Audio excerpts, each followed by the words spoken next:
Good evening, ladies and gentlemen, and welcome back to Racing Lights Productions, your home for sim racing.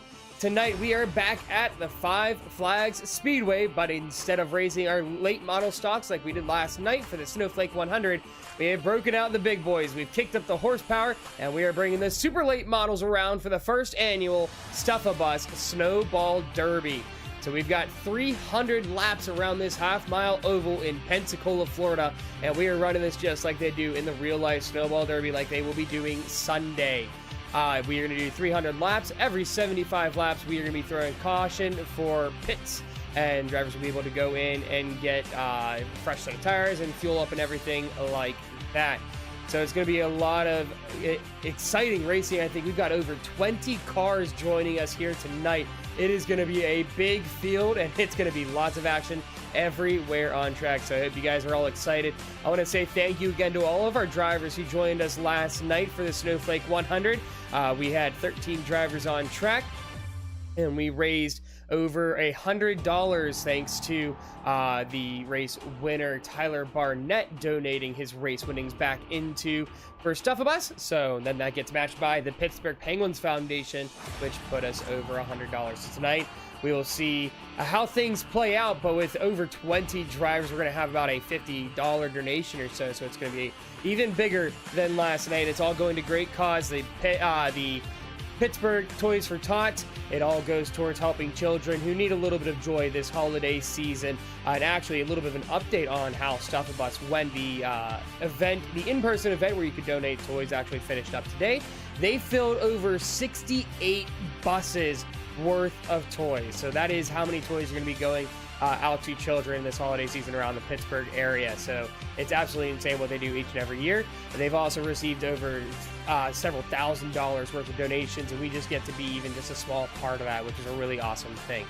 But let's get on to the race and what we're going to see here on track. Up in the booth with me tonight, we have Nick Renner. And Nick, you had a chance to take the car out on track, get a feel for how the track is. And one comment that we kept hearing from some of the drivers, it's a little cold on track. So what were you feeling as you were taking your car around and kind of getting a few laps under your belt?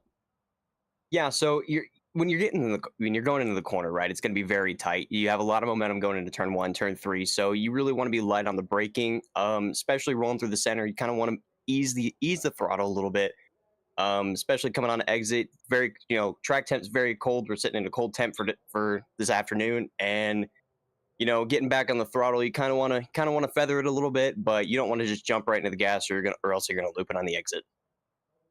Yeah, you talk about it being cold. Air temp, for those of you wondering, is only about 70 degrees. Track temp, it looks like maybe the temp maybe went up a little bit on the track. Oh, maybe actually not. Maybe I'm thinking the wrong way. It's 75 on track right now is what it's showing.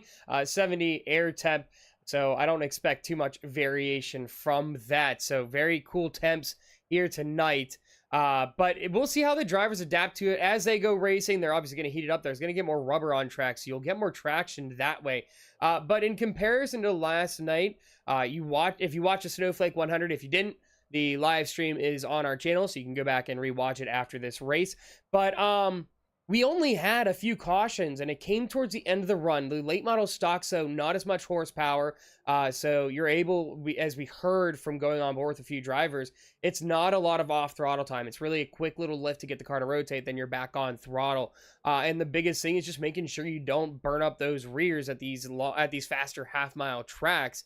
And that's where we saw a couple drivers get a little loose coming around in the dying laps. But these super late models, like you said, Nick, you need to get on the brakes a little bit more. So it's going to be a little bit tougher. And so the thing is with this race, we have these competitive cautions. Now, when iRacing does this as a special event, they do not run the comp cautions. It's at lap 75, 150, and 225. They run it straight through like you would for any other NIS race or long distance race. So having these comp cautions, Nick, what kind of strategies do you think we're going to see play out? Because the drivers know all they have to do is hit that 75 lap mark, and then they can come in and get a fresh set of rubber. Well, when you got to get enough fuel to get to the distance. I mean, we all know that. So that's the big goal to get to the 75 mark. But you really want to ease your tires. You don't want to overdo it. You don't want to send it in there and burn up your tires. And you have a long stage to get there. you want to focus on fuel, you hit your marks, and really, we have no fast repairs tonight. That's the big difference. So you look at that and you're thinking, no fast repairs. What's that mean? So you can't go in there, you can't get it fixed, you can't get it taken care of. So the car you have now is the car you got for the rest of the race. So that's really going to be the key that we got to look at tonight. There's a lot of drivers in the field. It's a very cold track. Some mistakes are going to be made. Some contacts going to be made. So, uh, you know, get to the distance. You take care of your car. Get it done. You should have a good finish. All right, so qualifying is going to be wrapping up here very, very shortly. We'll go through the starting lineup, but if you're interested in helping out with the Suffer Bus, you can make a donation. The links to donate are either in the chat. You can check the pinned comment in the chat, or you can go down to the description below, and there is a link down there that'll take you over to donate. And I believe they're taking monetary donations through the weekend. I know that they are taking them through the rest of the day for sure, so that's why we are running this here tonight. But it looks like we are ready to go with the grid. Let's go through our starting lineup for tonight's race. And on the pole, we've got Thomas Axum in the 013. Alongside him, just barely off. That is 0.006 of a second. We've got Philip York in the 097. In row 2, we've got Blaine Harrison in the 7, Tristan Newman in the 50. In row 3, we've got Mikey Darlin in the 21 and Josh Cole in the 24. Row 4, we've got Eli Lewis in the 9 and Dawson Miller in the 56. In row 5, rounding out the top 10, we're going to have Ryan Philbrick in the 5, and we're going to have Braden Goddard in the 38. Going outside of the top 10 in row 6, we've got Bob Belshaw in the 44 and Jonathan McIntosh in the 909. Going into row 7, we've got Dade Grajewski in the number 3 and Jordan Whiting in the number 26. Row 8, we've got Ryan Fleming in the 12 and Anthony Monroe in the 82. Then in row 9, we're going to have Billy Smith in the 22 and Tim Trowbridge in the 77. Usually he's the 74. That's a little confusing to me, but that is what it is. Then going into row 10, we are going to have Connor Gadsden and Sean Harrell. Ignore my name in there. I am not going to be gridding in P20. Then in row 11, we're going to have Patrick Dabrowski, and then we're going to have Benson Weaver rounding out the field here tonight. So we're going to have 22 cars on track, which is absolutely insane considering... actually, hold on. I missed a few drivers. My apologies. Rounding out the field, sorry, we have Zach Bates in the 19 and Brandon Yates in the 28. So my lies, we have 24 cars here on track tonight, which is insane that we have that many cars for a short track race. It's going to be insane. If you are not familiar with the Snowball Derby, they have 36 cars that take the field. So we're only 10 shy of having a full Snowball Derby race. So it's going to be really exciting to see here on track. But Nick, as we get ready to go take the green flag, we are now pacing. What are some things you expect to see here in the opening laps? I definitely see a few drivers getting looped around, or at least making some contact. I mean, that's going to be a given. We got a lot of drivers here. It spans from, it's very close times as well. It's a very competitive field. You got to be, everyone's going to be easy on the tires, especially on exit. There's going to be a few mistakes on exit, but everyone's going to get there and we're going to make it through. So I expect it to be a very good race going on tonight. So we're getting ready to go green next time around. You can just see how big this field is. And we are double the size of last night's field. So we've got some great racing coming up here momentarily. But make sure you guys stick around. Lots of racing. 300 laps around Five Flags Speedway. So buckle up. Make sure you've got some snacks. Get yourself something good to drink. And buckle up for what's going to be some intense racing. You can see the 013 of Thomas Axum and the 097 of Philip York. On the front row, we're going to be going green here. This time around is Benny, the pace car driver, is going to make that hard left. And here we go. Barney, the flagman, waving the green flag, and we are green flag racing for the Snowball Derby around Five Flags Speedway. Oh, and we already have a couple on the wall. Big wreck back behind. Caution is out. Hard hit there. Looks like Ronald Cole. He's going to get some damage going on there. Wow. Hard hit into the outside wall he had there.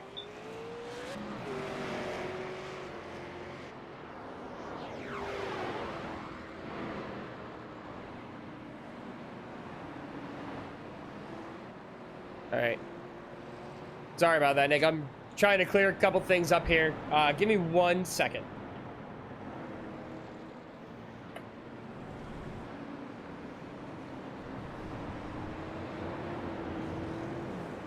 Got our first caution of the night here. Man, that looked like a hard hit in the outside wall. Not bad.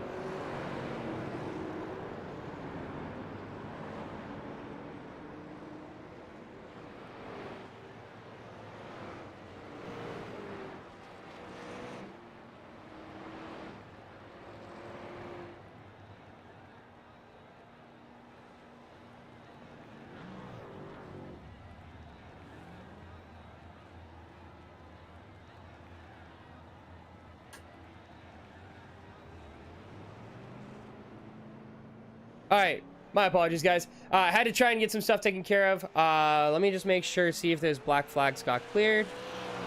They did. Okay. Give me one.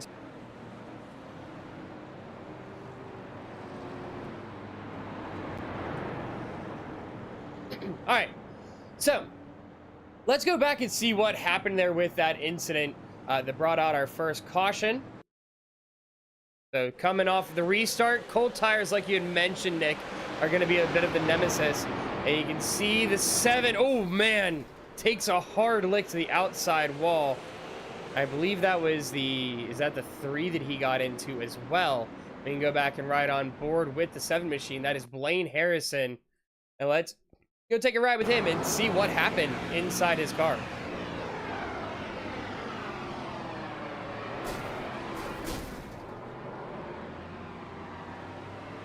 Yeah, So you know, it looks like he bit the inside there.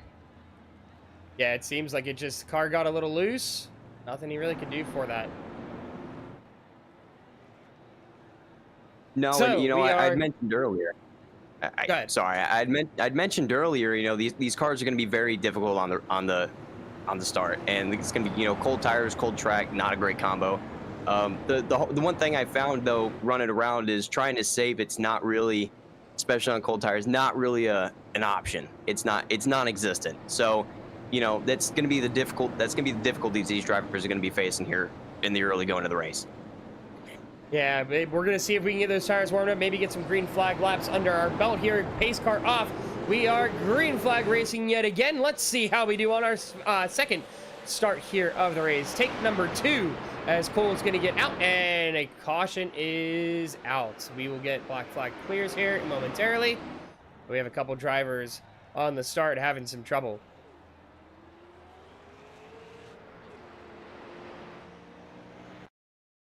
All right, so let's go back here, watch that replay, see what happened. It seems like Cole involved again. And oh my, the 28 just snapped.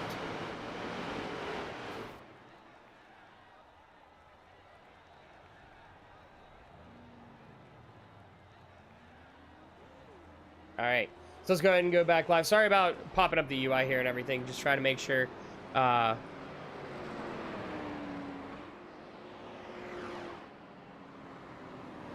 Give me one moment.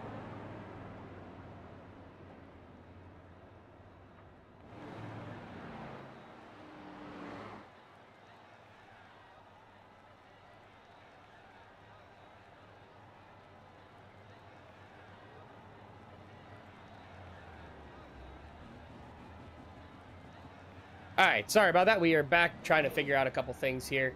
So Connor Gadsden is going to try and see if he can get his internet cleaned up a little bit. So we'll see how he does once he gets back on track. But we had Bob Belshaw get involved in that incident. But Nick, it seems like the big thing, just trying to get that start. Once we get things going, we should be fine. That's the big thing, right? Yeah, it's getting back on the throttle. That's always going to be the hard part. You know that. I know that. It's just, you know, everyone wants to jump the gun and get out there, and I can't blame them for that. But, you know, when it comes to getting out there and putting the hammer down, you really got to be careful and easing it in there. But, you know, for the most part, the guys up front are doing a dang good job. But out back, it seems like everyone kind of gets bottled up trying to get it up there. Yeah, so we'll see if we can get things rolling this time around. It'll be 1 to green next time. But taking a look through the field, not too many changes quite yet. A couple drivers have moved their way up, like Braden Goddard has moved up. Let's go ahead and give me 1 second here. I need work. There we go.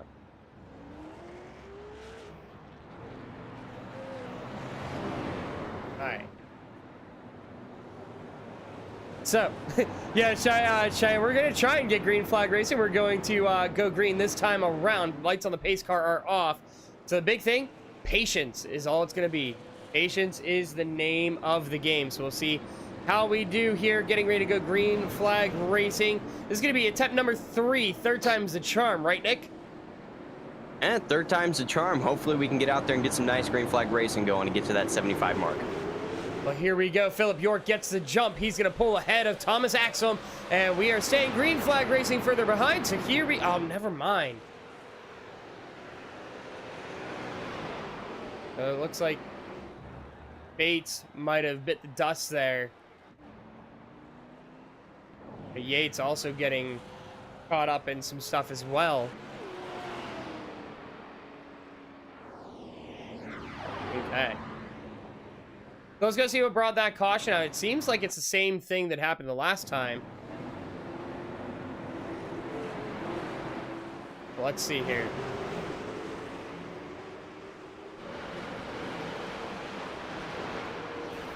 Yeah, let's go back here a little bit. We were on the wrong car. It was actually Bates that was involved here with the 50.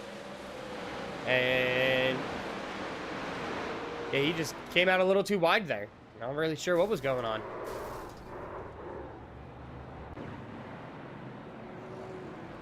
Yeah, I'm not really sure if I can back that one up there. It's just, you know, looks like yeah, that one's a tough one to try and back to make up. his car a little bit wider.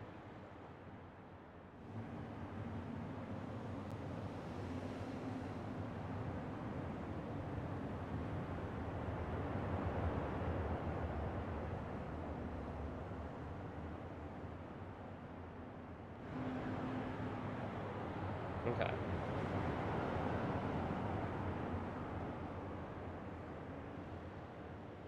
Give me one sec.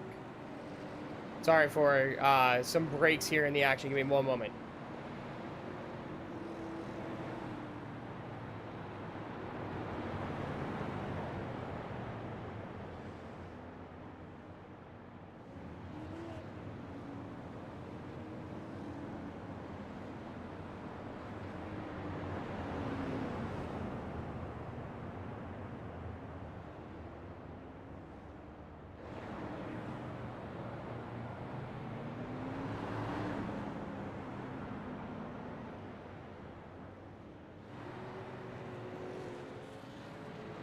All right, now we're gonna be good.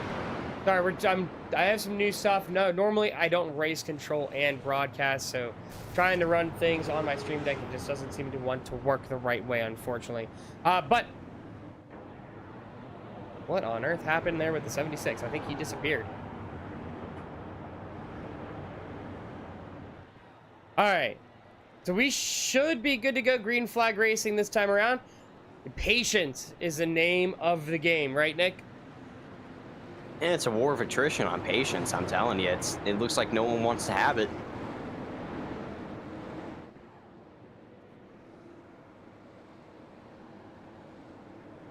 Yeah, I mean, well, it's right now. I mean, we are doing.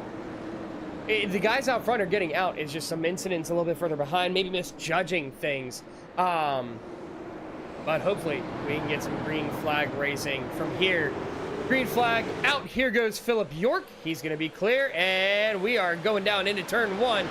He's going to pull ahead of Thomas Axum, but Axum on the inside line. Here we go. Backstretch side by side for the race lead, and the caution is out.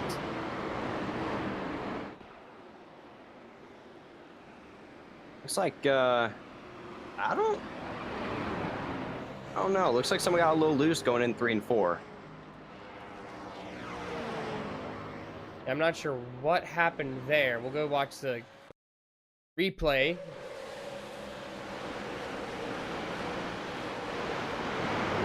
A good start there. A little bit of contact between the 9, yeah, and that's send the 50 sideways. That's a shame.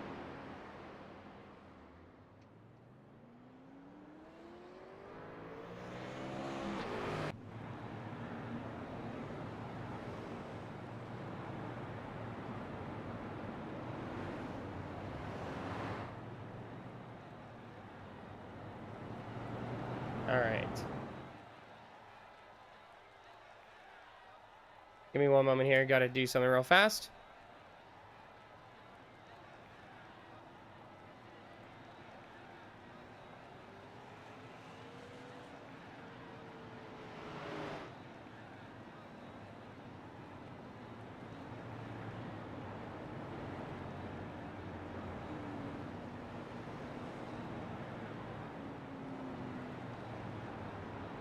Okay.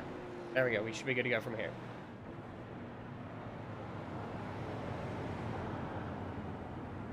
Alright, so yeah, 4 cautions so far. Yeah, you guys want to hear the commentary from the drivers right now. The radio chat, they're not too happy. They just want to get green flag racing, and I don't blame them. We want to see it as well here in the booth. That was a really good battle that was shaping up for the race lead. I want to see more of it, but we got to just get those cars straight. Again, like we said, patience is going to be the big name of the game. And right now, some of these drivers just trying to overdrive a little bit. Again, the tires really, they haven't had a chance to warm up at all because we've been pacing pretty much since the start. I tell you, the one guy that's led the most laps is that pace car. I tell you, he's out there getting it done. Yeah, the pace car's out there doing a phenomenal job. Benny is definitely making his paycheck here tonight. That is for sure.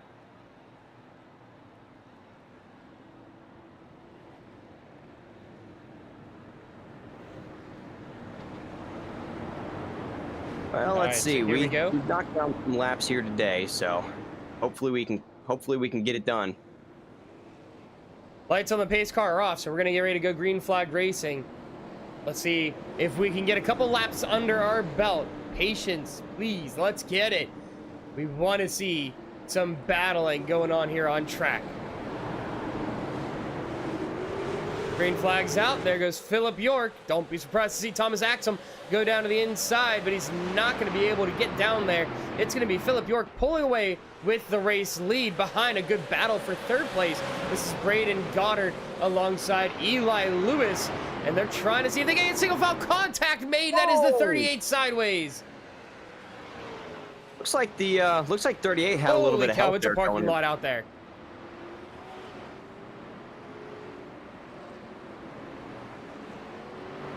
Oh, that was looking so good too. It was a really good battle there for a second.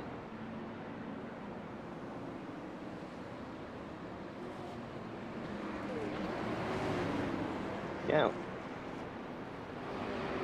All right, so let's go back, watch that caution again real quick, and see what really caused that to come out. We've got the 38 came in, tried to get in line. The 6 just got the nose a little bit in there. I think maybe pushed a little too hard, caused a big checkup there. So yeah, big wreck from there. But let's go on board here. I want to go on board one of the cars a little bit further behind. Let's look at the 82. This is Anthony Monroe. You can just see how tight all these guys are. When this wreck happens, there's really nowhere for anybody to go. Yeah, he tries to see if he can come down, and somehow, wow, Anthony Monroe actually came through with that, I think, pretty clean. He definitely floated it through there. That's a scary one to see.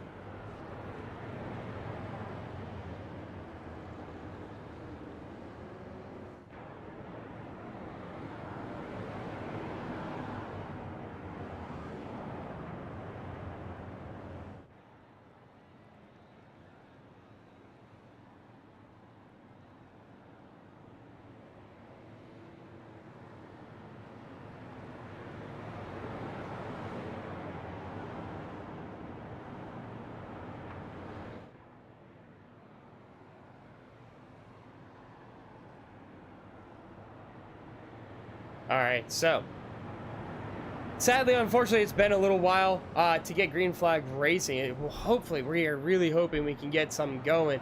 But right now, it is looking very similar to the official races for the Snowball Derby, where they spent a lot of the time just pacing. And again, it comes down to drivers maybe not being as comfortable in the car. It seemed like we started to get into a groove there. And then just as we were, that's when I brought out the caution. So we'll see if we can get things rolling here. but it is still a long way to go. And it's definitely going to be a long way to go, and I'm really hoping they find some patience here because it's, 300 laps. If we're doing it at this pace, we're going to sit here for a while. But the patients are going to start running thin here, and it's definitely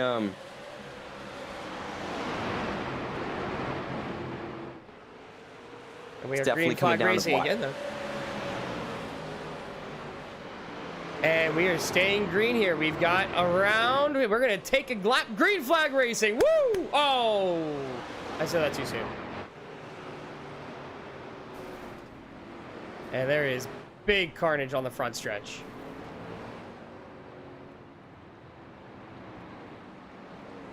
Here looking at the 46 of Patrick Jablonski. That car definitely beat up. Not sure what happened on the front stretch. Seemed like maybe somebody got a little loose. Let's go back and see the replay.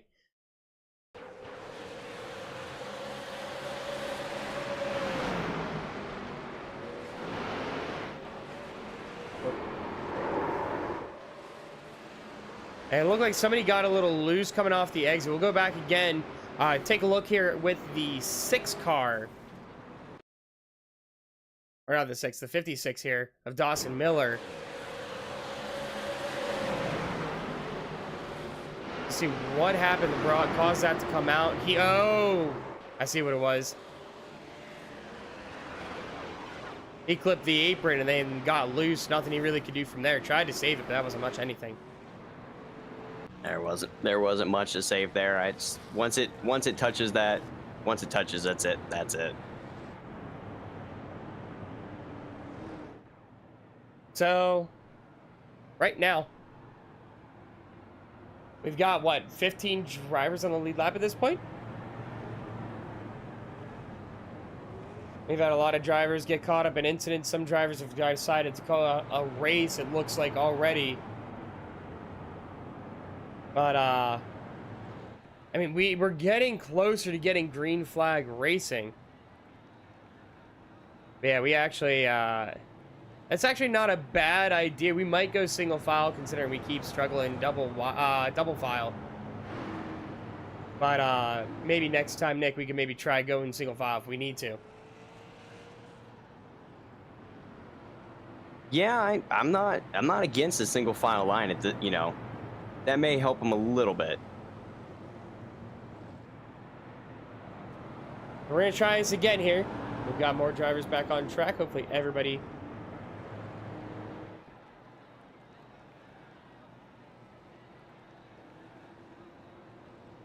So the lights on the pace car are going off. And we'll see how we do on this next restart. Hopefully we can get green flag racing. Hopefully we can get some green flag racing going on here. There's a lot of drivers are excited for this race, but it comes. I keep saying it: patience, patience, patience, and I'm not sure how many times I can keep saying that one without sounding like a little bird. Yeah, I mean, it's a problem. We keep repeating ourselves, and again, further in the back, somebody, as you see coming around on the front stretch, somebody got caught up in something else. Let's go take a look at that replay real quick and see what happened in the back.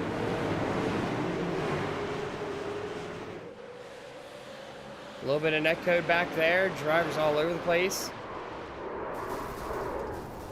That's just, again, something completely unnecessary.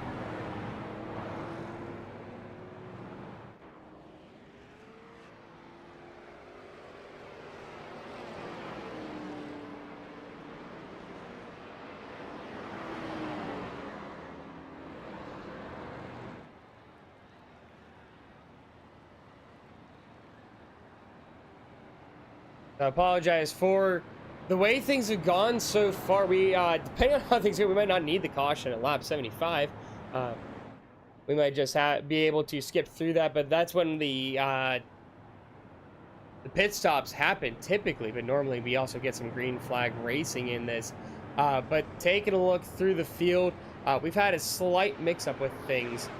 We've got York is your race leader right now. Then you've got Eli Lewis in second. Thomas Axum is back in third now. Jordan Whiting is up to fourth, and Tim Trowbridge rounds out your top five. Then going a little bit further back, we've got Ryan Philbrick, Blaine Harrison, Tristan Newman, Mikey Darlin, and it looks like it will be Jonathan McIntosh rounding out the top 10. But we've had a couple drivers that have taken on back behind the pit wall, that being Dave Grajewski, Josh Cole, John Harrell, Zach Bates, and Bob Belshaw have all decided to take it and park it up for the night. I believe we're going to try going single file racing this time on the restart, see if that helps clean up things. Maybe give us a chance to get some green flag racing, but we're going to have 2 to go this time around.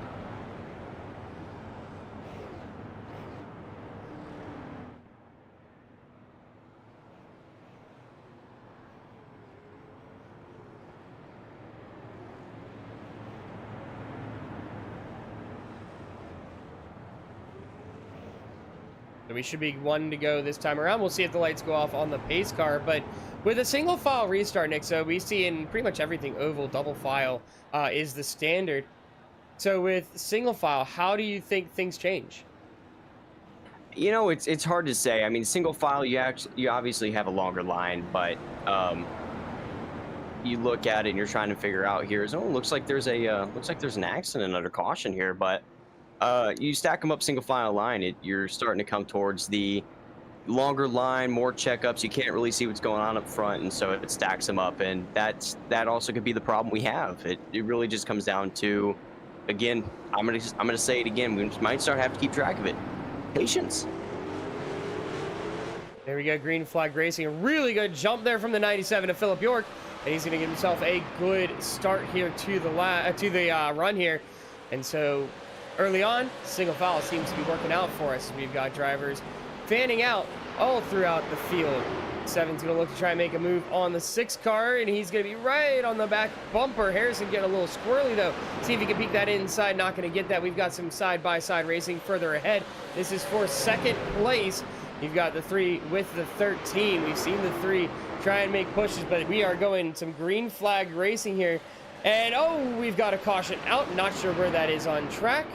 We were able to get a few laps there before we got that caution to come out. Looks like coming out of turn 4, there's someone buried up there in the wall. Looks like the 06 of Ryan Philbrick. He got a little bit of help going into turn 3. I'm not gonna lie on that. Oh yeah, he did. He got a little bit of assistance there from the 7 car. Just pushed on the inside a little bit and ended up sending him to the outside.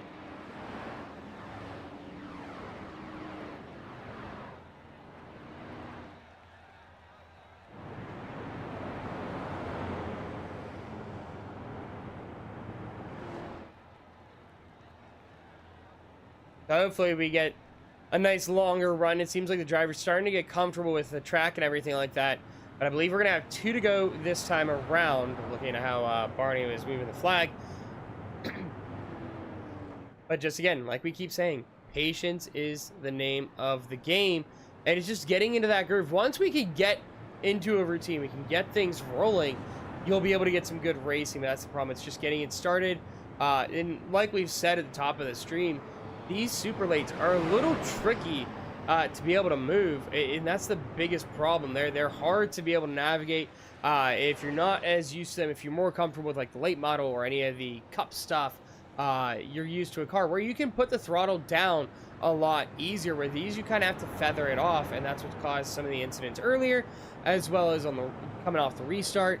So we'll see now that we've got things. Now that we've got a couple laps there, hopefully that gets things rolling to where we can continue to keep building these green flag runs and hopefully get like a nice long one.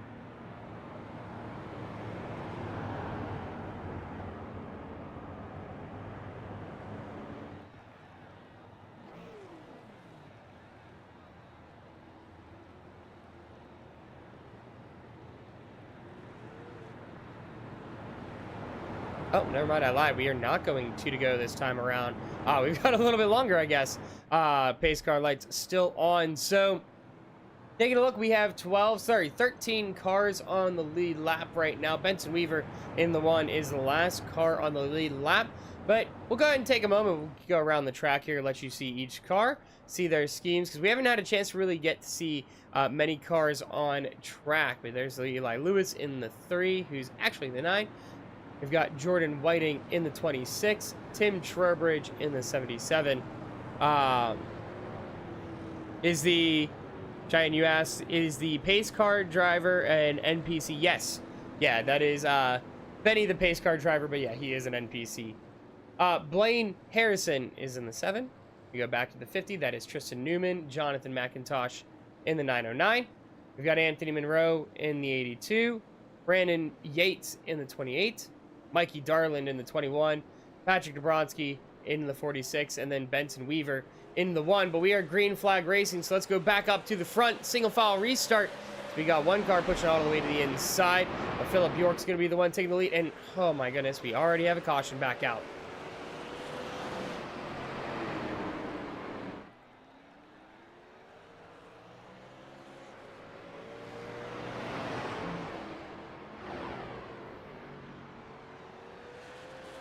Let's go see what brought out that caution. We see Dawson Miller.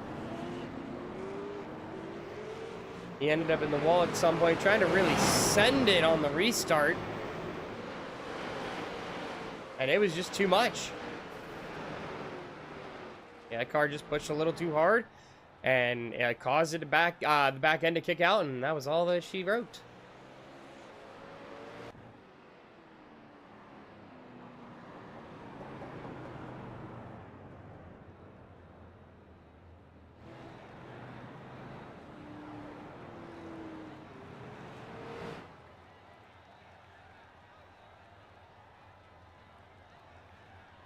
Yeah, so I will say, Richard, one thing, and this was my mistake when I made the session. I thought that I had made things correctly, but apparently I had given the drivers unlimited fast repairs, and so that's where I think there have been some issues on track. Drivers maybe driving a little bit beyond what they're able to, overdriving the car a bit too much. But with that all being said, I mean, it is what it is. Mistakes happen. But that still shouldn't be a reason to drive beyond what you're able to do. So, but we'll see. Again, like we said, we had that little bit where we had a couple laps green flag racing. Again, it just comes down to being patient. We see this caution that just came out. It was brought out because somebody wanted to push real hard. It was a lack of just being patient, trying to see if you could jump the outside, get a move on the outside line, and there's not a lot of grip out there. And so you have all the marbles and all the rubber bits out there. There's not a lot of grip up on the top lane. So you try to push that top lane as fast as you can. You aren't really going to stick too much. Richard, you said no worries. You parked it instead of using those. Like I said, if it's something like using it on the first lap where there was that big incident and it really kind of like ruined your race, I understand maybe using one. But then, for somebody like, if you keep causing incidents or you keep getting involved in, like, abusing it, I think, is a little much, but that's just my opinion. Got ARCA brake in the rush hour traffic. Yeah, that is unfortunate, man. Unfortunately, it's been a little bit rough racing so far, a little bit that we've had, but I'm hoping that once we actually get things rolling, we're going to see some good racing. We saw some great racing last night in the Snowflake 100, in the late model stocks, so I am very optimistic that we can see that here in the super lates. We're getting ready to go green flag racing again. 97 to Philip York, going to back up the field a little bit as the pace car coming off the track. And here we go, green flag racing. He's going to get a big jump as he checks up the field. And it's going to be Eli Lewis going to the inside of the 13 car. And you're going to have Eli Lewis moving up to third place. You've got Thomas Axum and Jordan Whiting battling it out for what is now P3. And another caution is out.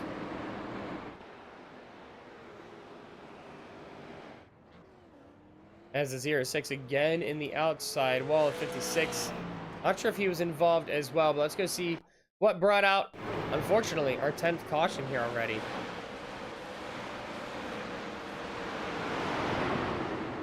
You've got the 56. Oh, yeah. But again, same thing. Pushing a little too hard. Breaks loose. And 06 is just a casualty, unfortunately.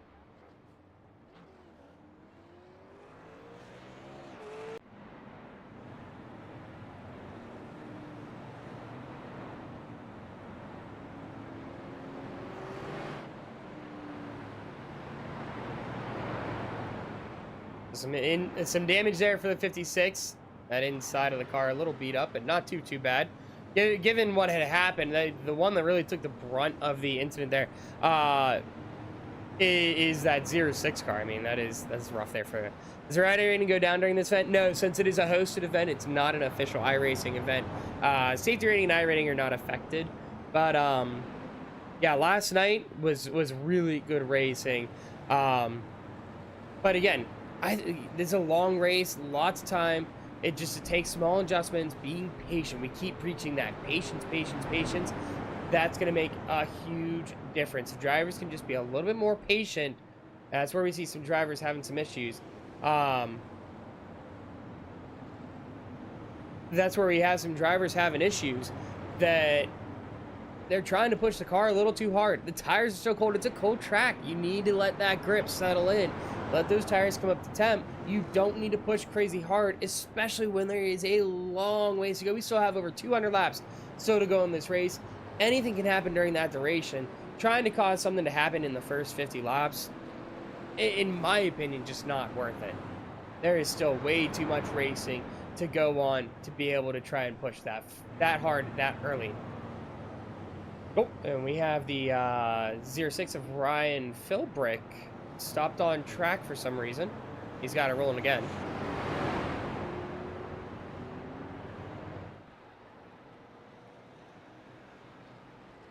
How does a car end up out if they have plenty of fast repairs? That's exactly they get tired, or like some of the drivers were saying, let's use the honor system, and that again, like I said, that is a mistake on my part. When I set up the session, I thought I had put that it was only one fast repair or no fast repairs, and it was a certain amount of tires, but I guess something must have happened between when I set up the session last night and tonight, and it caused them to have unlimited tires and unlimited fast repairs. But some drivers did use the honor system. They said, hey, I got my fast repair, I used it, boom, we're done from there, like after we take more damage. Or like Richard's saying, it's just getting a little tired of the pacing, and they go ahead and park it. I mean, the thing is, it's all of this is still going towards a good cause. So the entry fee is going towards helping kids be able to get toys for the holiday season, giving them a little bit of joy and everything. But green flag racing here again, lap 64. We got side by side, a little bit of dooring there almost there between the 26 and the 7. You're looking at Jordan Whiting on the outside, getting the freight train. Ooh, a big wiggle there from Eli Lewis. He's in the outside wall. He's going to be able to keep it straight 3 wide. As a little bit of contact with Tim Trowbridge, and we see him drop way down the order, but he's able to keep that car for the most part straight. Battle for the race lead, though. You've got Thomas Axum trying to see if he can hunt down Philip York, and he is closed down to less than half a second, and the caution is out. It looks like maybe McIntosh, Monroe, a handful of guys getting involved in this one, so we will go back and see what happened to bring out our 11th caution. And I don't know if that's going to be enough to be able to get them. Give me one moment here.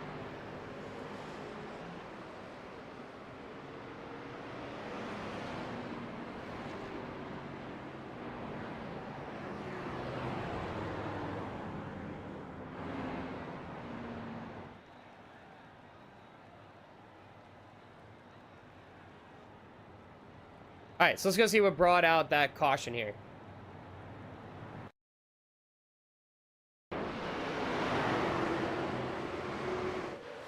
Good battling here between the 909 and the 77, and no, the car just snaps off the wall. Not sure what really happened, but then, oh my gosh, comes down in front of the 82, the 56 trying to avoid it as well. A couple drivers, unfortunately, casualty there.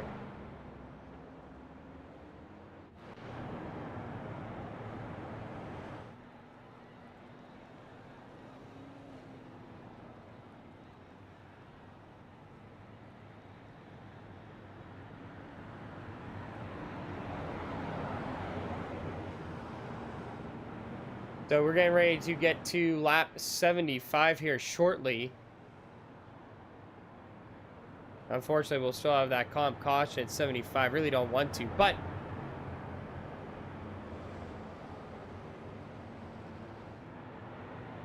oh yeah, so your roommate is racing right now, and you hear when he shifts. Yeah, right now. So we'll see if we can get some green flag laps in, but we'll get that comp caution. Honestly, I think the big thing is they'll just need to take fuel. Tires shouldn't be worn at all.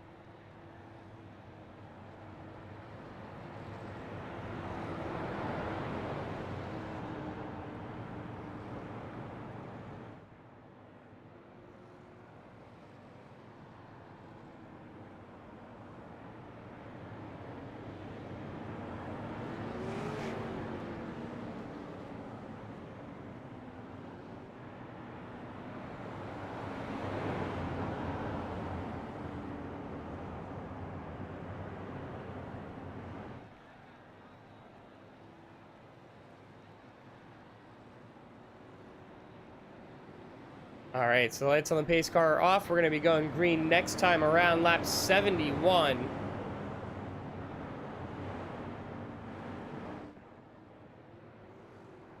So we are almost a quarter of the way through this race. Only 13 cars left on track at this point, 12 on the lead lap.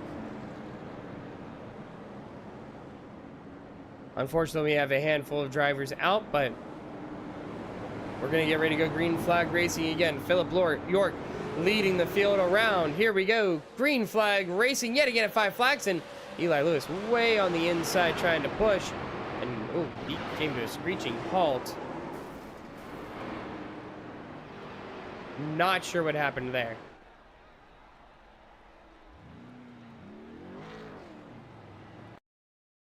Let's see what happened here with all of that, because the 9 of Eli Lewis came slowing down a ton. We see the 13 slowed down, and oh my gosh, yeah, the 56 runs him over there, and that's what actually brought out the caution.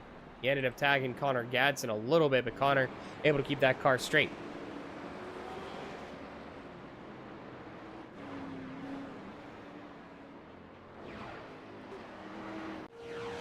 Yeah, I will say, listening to the driver radio, they are a little frustrated.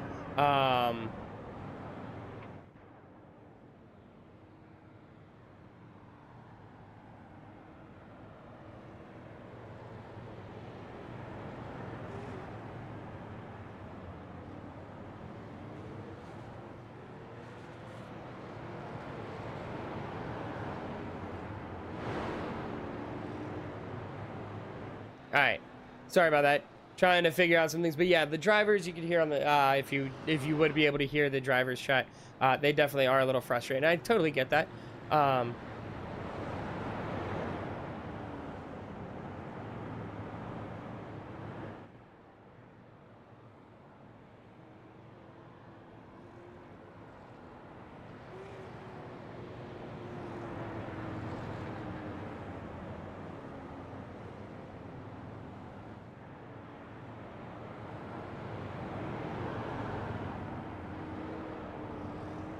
All right.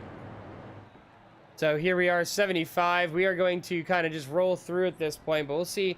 Hopefully, get things rolling again.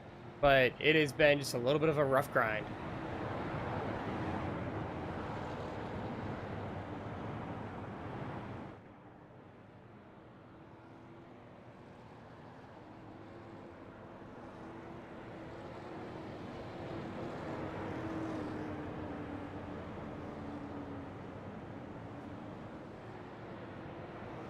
All right, so you can see we still have a fair amount of cars on track. We started with 26, but we still have, it looks like about, I would say 14 or 15 cars. But again, there's still, patience coming from the back of the field. It seems to be what's really causing things to slow down. But we're gonna, nobody comes down pit lane here for lap 75, but we'll keep rolling. We basically kind of just said that we want to try and keep things rolling as long as we can. So if we get a green flag run, we're definitely gonna do the best we can to keep this green flag racing. We definitely want to try and get some action on track for you guys. Here we go, green flag racing, lap 77. Here we go. Let's see if we can get it rolling. Top 3 right now: Philip York, Thomas Axum, Blaine Harrison. Harrison in the wall. The car going up on 2 wheels as he slides. Oh my gosh, he disappeared.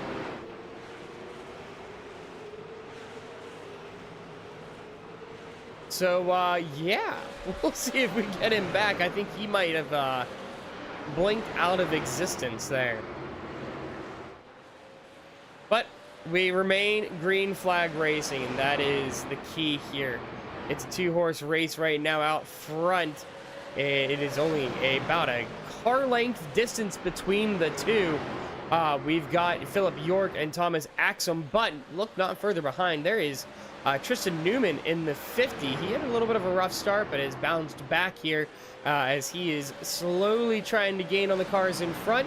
4th place would be Jordan Whiting in the 26, rounding out top 5. You've got Tim Trowbridge. Further back, we've got some good battling going on. You've got Brandon Yates and Mikey Darland in the 28 and 21 machines. You can see Darland running all the way down to the bottom. You have the 28 trying to run the outside line. And behind, contact made between the 82 and the 3. That brought out the caution? It shouldn't have brought out the caution. He managed to keep the car rolling. Must have dropped below the minimum speed for iRacing. That was a heck of a save from the 3. But it is just a shame that brought the caution out. I want to go back and we'll just ride on board with him. I mean, that save was absolutely incredible. You don't see moves like that very often, especially in a car that's tough to control like this. I mean, just ride on board here. You feel the contact. There you go. You see him hook that wheel as hard as he can and manages, he doesn't overcorrect it, able to get it straight back.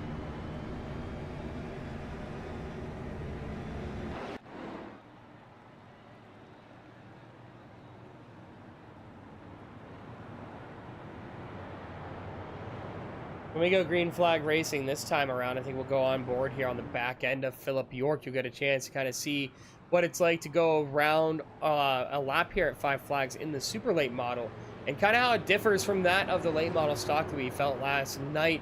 But that was a pretty good run. We had some good racing developing across the track, lots of different battles, and that's kind of the racing we were expecting coming in, but it just is unfortunate kind of how things have played out. Just lots of incidents happening throughout the track, but now seems like we're starting to find our groove, find our rhythm. So we'll see if we can keep that progress going and getting some of these longer green flag runs. Maybe eventually we'll string one together to get us to lap 150.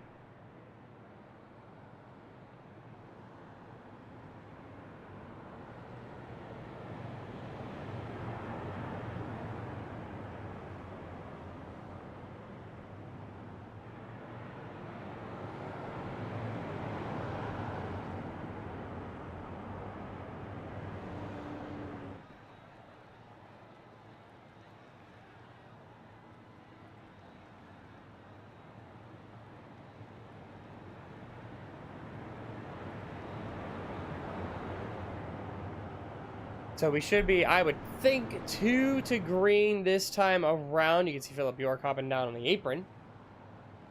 Maybe trying to see if he can save just the tiniest bit of fuel. But we are lap 87, almost a third of the way through. Still a good while to go.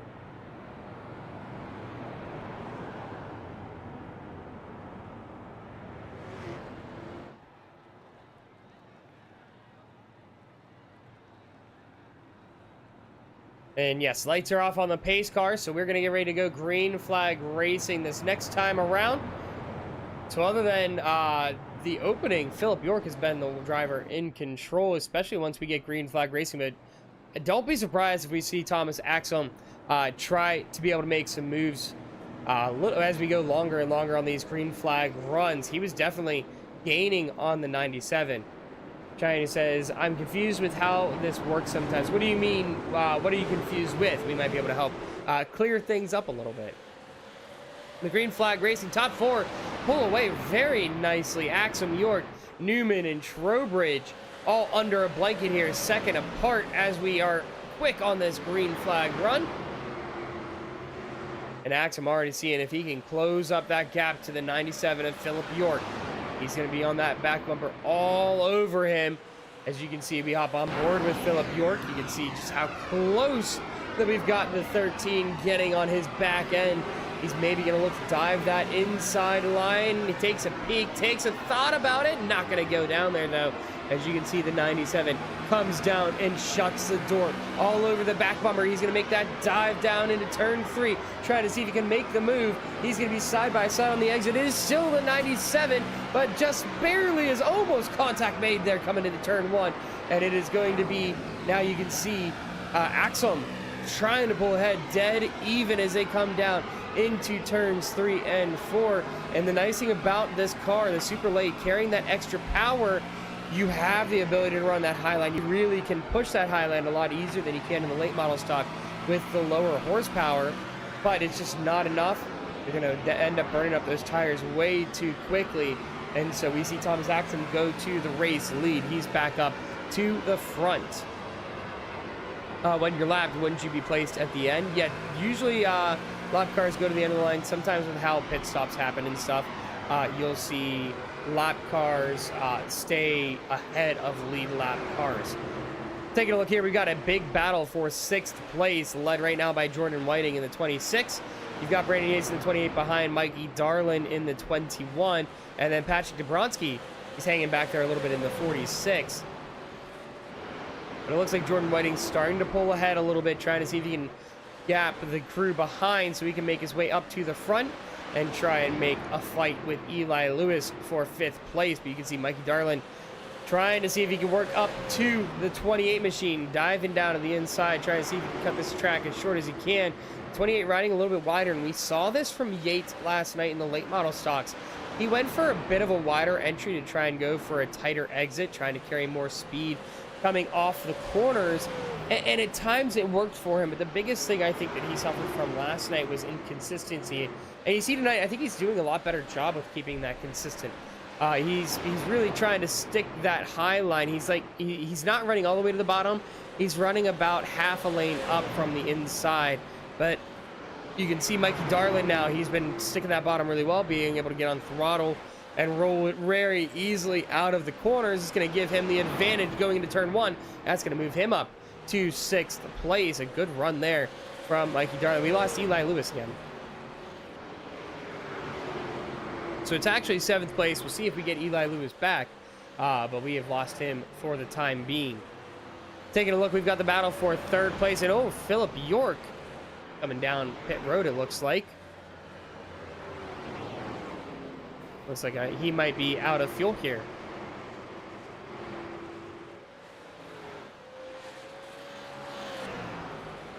So that leaves Thomas Axum in the race lead, and the green cone for pit entry bouncing all over the place there on turns 3 and 4. But you can see Thomas Axum pulling away. Battle for 2nd place is going to heat up here very, very quickly. Tim Trowbridge in the 77. You've got Anthony Monroe in the 82. He's going to take that inside line. Clears Trowbridge very quickly. Will Trowbridge have a move back at him to try and see if he can get back 2nd place? Doesn't look like he's going to be able to have it, at least through that corner. He's going to try again, see if he can stick that nose down to the inside line, and that's the one thing we're seeing some drivers really struggle with. He's trying to get that nose down and stick on that bottom line. Good run there on 3 and 4 by Trowbridge, but he makes contact with the outside wall, so that's going to allow Anthony Monroe to at least pull away a little bit here and create a little bit of separation. So now he's going to see if he can hunt down the race leader. We crossed the 100 lap mark, so less than 200 to go. Still a long way to go in this race, though. We got Patrick Dabrowski battling with Brandon Yates for 6th place now. It looks like Philip York, unfortunately, had to take the car behind the pit wall here for the rest of the race. And so he is going to be out, leaving us with, I believe that is 8 on the lead lap now. We have Weaver in this battle as well for 6th place. He rounds out your lead lap cars right now. Ryan Philbrick, Connor Gadsden, a couple laps down themselves, as well as Ryan Fleming. But we are getting a nice long green flag run and a good battle here shaping up for P6. Anthony Monroe doing a really good job holding that line, but I want to go on board here. I'm going to take a ride around the track with Benson Weaver. You get an idea of what it's like, not only coming around 5 flags, but even getting a little bit of action here with the cars in front, seeing what it's like to follow some drivers. He's going to go to the inside of Patrick Dabrowski, see if he can make that move. Stick that nose to the inside, make sure you stay off the apron, and he's going to be able to clear Dabrowski. And he'll be able to move himself up to 7th place. Now seeing if he can hunt down Brandon Yates up ahead.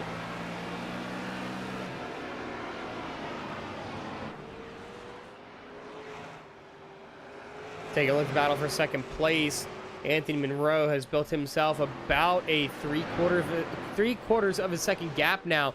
But he is doing a pretty good job trying to close up the race leader. You can see if we take a look at the laps here over the past couple of laps. While, yes, lap 107, he was a little bit slower. The past 2 laps has gained about a 10.5 on that of... sorry, I read that backwards. Axum has gained about a 10.5, but across that last lap, they're pretty much dead even. So they're very, very close with each other. It seems like Monroe at times able to gain slightly. But I think it's really on entry. He's a little bit quicker on entry, a little bit slower on the exit. And we see this time around, yeah, it's again about a 1/2 tenth advantage for Thomas Axum. So we'll see if Monroe is going to be able to find a little bit extra pace in those tires and be able to move things along.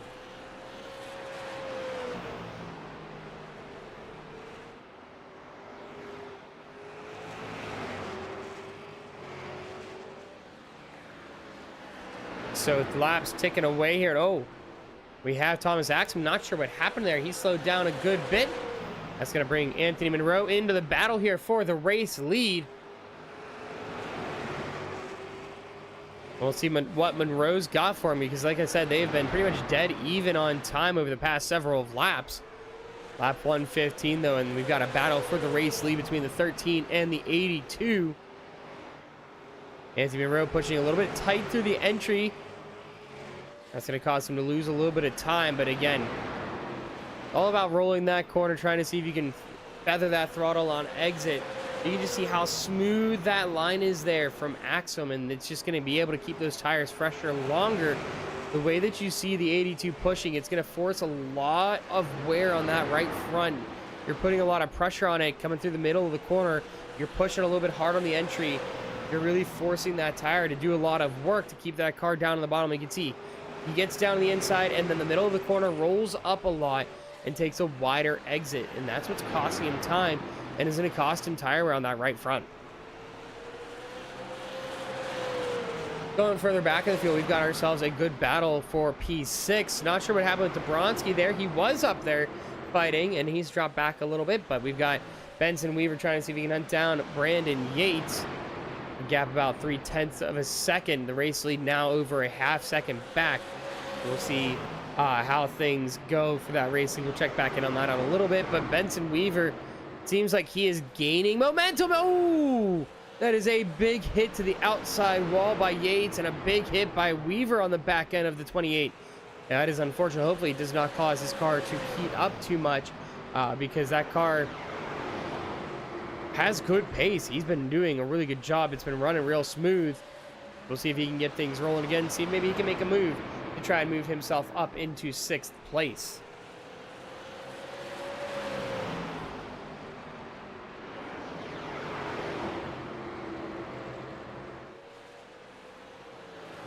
He's going to try and make a move here through turn 1. Not going to get the nose on the inside, but it's pretty close.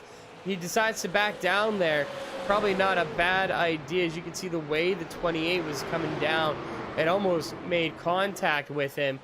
But he's going to see if he can set up a move here again. The big thing is trying to take your opportunities, try and set up moves long, whatever you can. Sometimes it takes a couple of laps.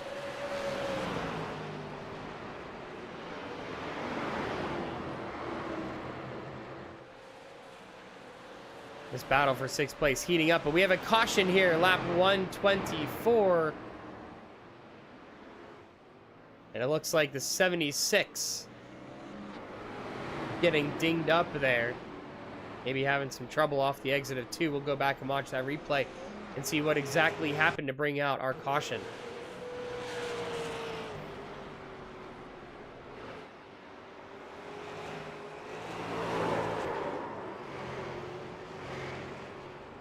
Yeah, just a little loose there coming off at turn 2. Gets up in the marbles. Not a lot of grip up there. So that car's sliding way out.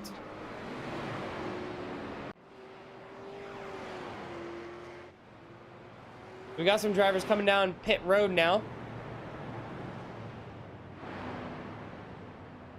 I don't know if we are. It kind of seems like we might have gone away with the stops at lap 75 at this point, unfortunately. Or at lap 150, but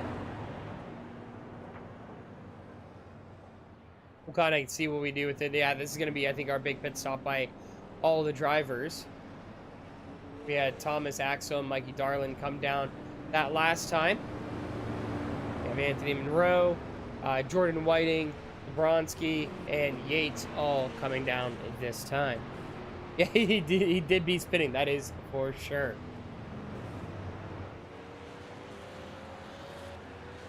So 4 fresh Hoosier tires for everybody coming down pit road, as well as probably a full tank of fuel.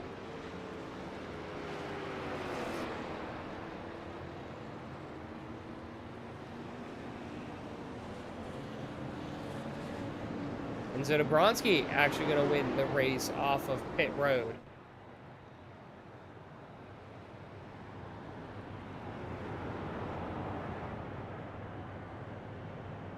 So we'll see how things come out here. There were a mix of drivers kind of getting mixed up there. Some of the drivers came in early, so we're going to try and see if we can get the running order all fixed out here in a second.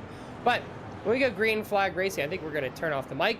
We're going to kick up the sound and give you the sights and sounds of the Snowball Derby at Five Flags Speedway.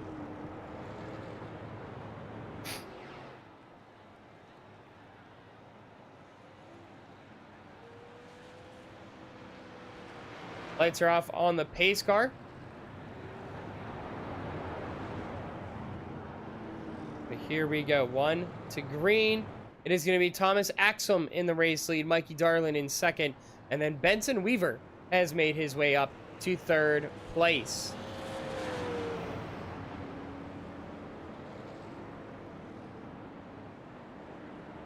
So here we go. We're going to give you the sights and sounds of Five Flags Speedway. Enjoy.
We hope you enjoyed the sights and sounds of Five Flags Speedways, where we get a chance to go down a little bit closer and get a nice full sound of what's going on track. And what a save by the 82 of Anthony Monroe. Contact with the 76 for him there, and it caused him to drop back, and it's a shame. He's been running really, really well.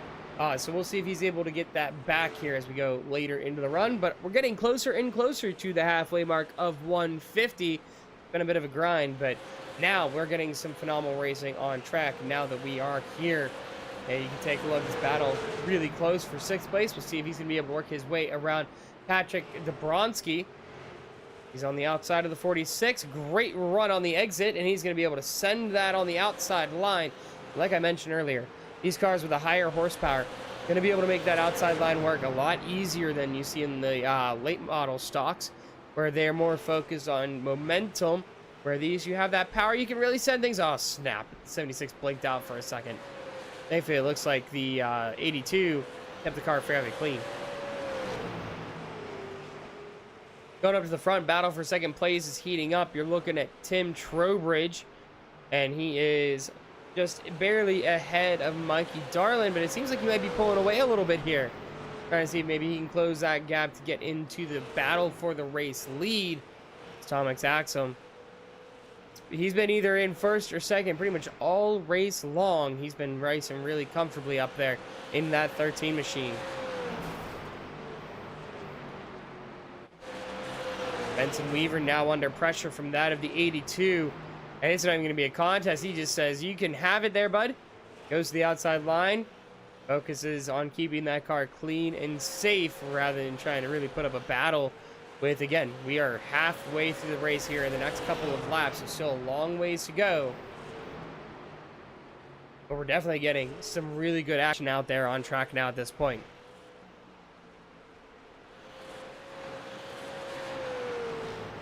Taking a look at the 21 of Mikey Darlin. He's running in his Powerade Dodge there. I believe that is a Dodge, if I'm not mistaken. Yeah, it is a Challenger. But he is trying to see if he can hunt down Tim Trowbridge. And if you take a look over the past couple laps here, you can see Tim has been doing a really good job maintaining consistency. He's gaining anywhere between about 1/2 tenth to about 2/10 second a lap. And you can see just a couple laps where they break even, but it has been really good running there for Tim in front. For this lap here, we'll see how he fared. He gained, Mikey Darlin gained maybe about a 3/4 of a second there on Trowbridge. Seeing if he can maybe close that gap up. Still a long way to go. He's got himself about 0.7 of a about 7/10 of a second in order to catch up to that of Trowbridge. And the way he's moving, having these slight incrementally faster laps, it's going to take him quite a while to get up there. But if you look at the car behind, he's got Jordan Whiting behind. He's slowly gapping Jordan Whiting, so he's putting himself kind of in a position to try and make a move on Trowbridge if he can catch up there and not have to worry about battling behind. But at the same time, he just isn't quite as fast, it seems like, as Trowbridge is. He's been able to run that really smoothly up there ahead of him.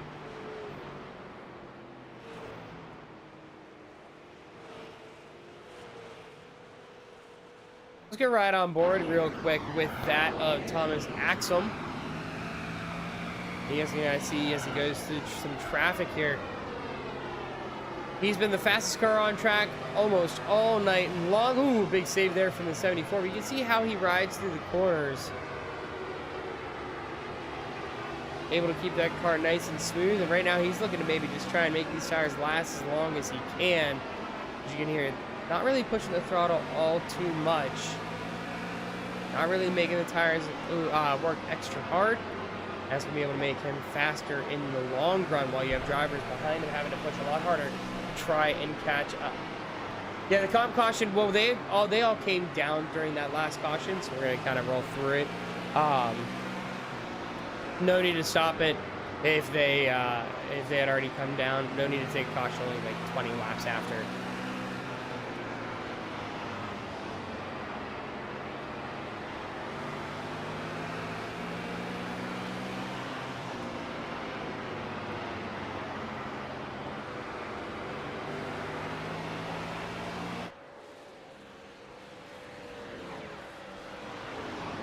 You can see just kind of where right now these drivers, the top 5, all about a second away from each other.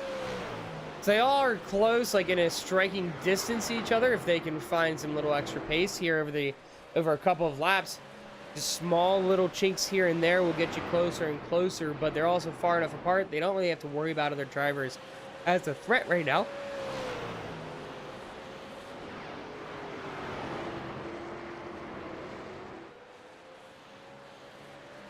So, as we take a look past the halfway mark, we'll take a moment here, do our mid-race break, where we go through and show you where everybody is out on track, so you can see all of your favorite drivers and where they shape up at the halfway point of tonight's race.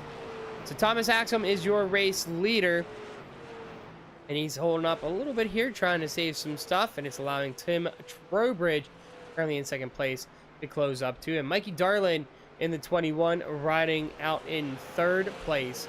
In fourth, we've got Jordan Whiting. He's slowly made his way up, but right now, seems like he's fallen back to that of the 82. He's been bouncing around all over the field all night long. He's been up real high, and then unfortunately his lows have also been fairly low, but he's finding himself in fifth, trying to see if he can work his way now around Jordan Whiting for fourth place. In sixth place, we've got Benson Weaver. Again, another driver who's kind of bounced around the field here tonight, but he currently finds himself in a solid position. It's a while back, though, from Anthony Monroe, but he might be able to find himself up to the top 5. He's really pushing. Patrick Dabrowski is in seventh and actually rounds out the lead lap cars here so far for tonight. But that car, you can see, has some significant damage, so hopefully it's not holding him up too much, but it definitely might affect some steering going through these corners. First car one lap down is that of the 06 car of Ryan Philbrick. And he's unfortunately been involved in a handful of incidents throughout tonight's race, but finds himself in 8th place through all the attrition. Brandon Yates, another driver, he's had some incidents here and there. You can see that car has just been beat up a lot.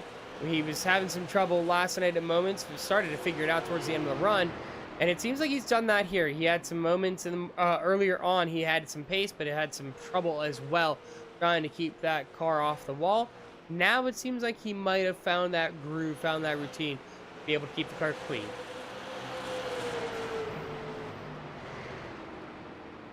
And you have Connor Gadsden. He has been having a little bit of connection issues. He's currently 3 laps down in that 76 machine. That front end has been crinkled up a good bit. So he's probably having some trouble just not only with his network connection, but also controlling the car because of the fact that downforce is really going to be messed up on that front end. Then you've got Ryan Fleming in the 13. He is rounding out the field of cars still on track. He is 6 laps down at this point. That is our mid-race break. You got to see all the drivers where they are on track. We also have some other drivers a couple laps down. We can run through them real quick, but we won't be able to show the cars. We got Eli Lewis in 12th, Philip York in 13th, Tristan Newman 14th, Blaine Harris in 15th, Dawson Miller 16th, Jonathan McIntosh 17th, Braden Goddard in 18th, Billy Smith in 19th, Dave Grajewski 20th. We have Josh Cole 21st, Sean Harrell 22nd, Zach Bates 23rd, Bob Belshaw rounding out our field in 24th. The battle for the race lead it's getting closer, but at the same time, Tim just not able to get in striking distance.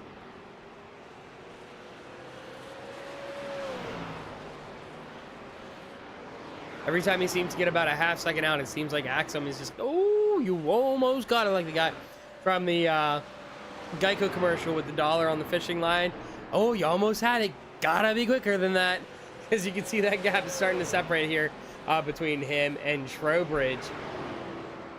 But Trowbridge has to keep his head on a swivel because while he is trying to hunt down the race lead, you look behind him, not too much further, and you've got Mikey Darlin has closed that gap a little bit, down to almost, down to almost a half second here at times. But again, it's just consistency here for Mikey. Seems to be part of the issue. But then he's also got a similar situation to Trowbridge. He's got to keep his head on a swivel because he has the car behind Anthony Monroe.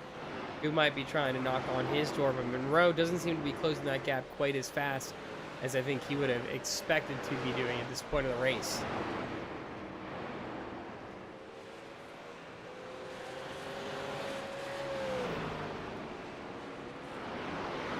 Live traffic, you have Brandon Yates on the outside line here coming through.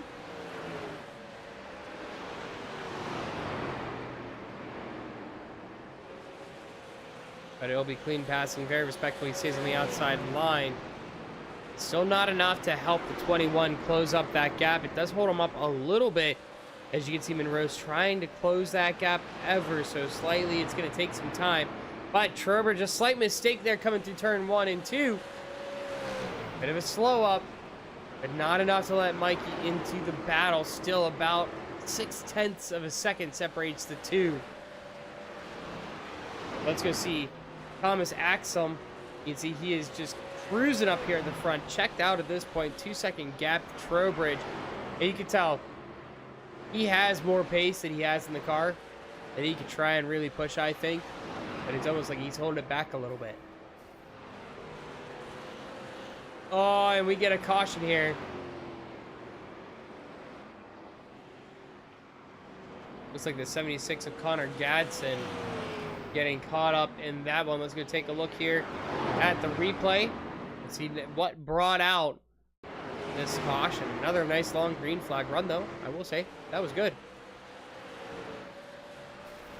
Taking a look. Oh, yeah, a little bit of an awkward check up there for the 77. He wasn't expecting it, and so he ended up making contact with him, putting him in the wall. Just for fun, why don't we ride on board with that of the 76 here? You can see what it's like going up on the wall like that. And there is the contact from Trowbridge, and we are wall riding there for a moment. And if we really want, we could go inboard as well. Because why not? Let's do it. Here's from the roll bar of the 76. We'll get one more look at this here.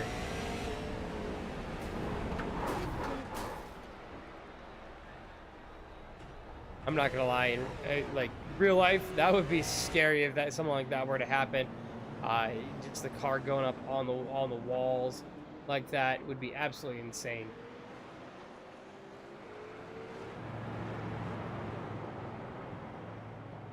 A couple guys coming down and pitting that time around. Looks like we've got pretty much the whole field coming in. Thomas Axum, Tim Trowbridge, Ryan Philbrick, pretty much all of the drivers on the lead lap. Patrick Jabronsky, the only one staying out. So interesting call here from the 46.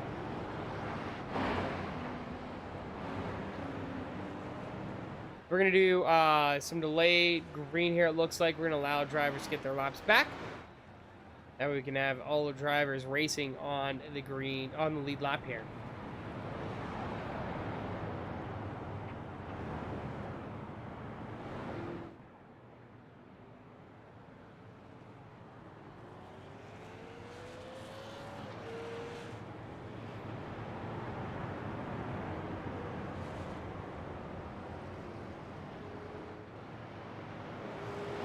So Cheyenne, there is a Discord for this.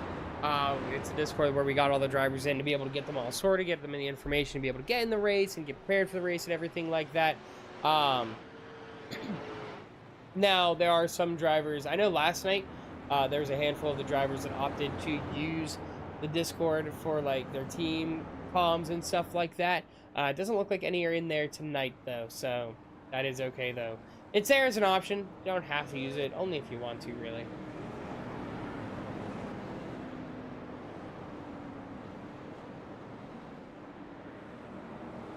And what do we mean laps back? So if you look on the left side, oh, yep, there's the car. There we go. We're gonna go back under caution. When we say laps back, if you look on the left side on the ticker where you see, say, looking at Connor Gadsden's name, you'll see -1 lap. That means he's 1 lap down. But we'll let him go around the pace car, around the race leader. He'll be able to get back on the lead lap. Same with like Ryan Fleming. He's 6 laps down. We'll be able to wave him around. He'll be able to get his laps back to get back, and it just makes them competitive. These cars are, we've shown we can go green flag racing. We'll get them out there, get more drivers racing for position, and it will make things much, much more interesting.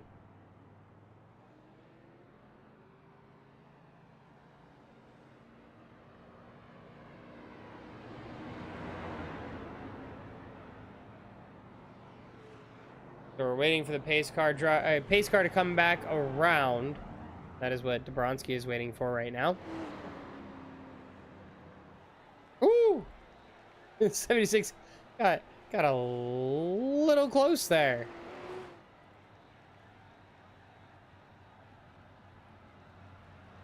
Pace car is there. Oh no, that's not the pace car. That is Ryan.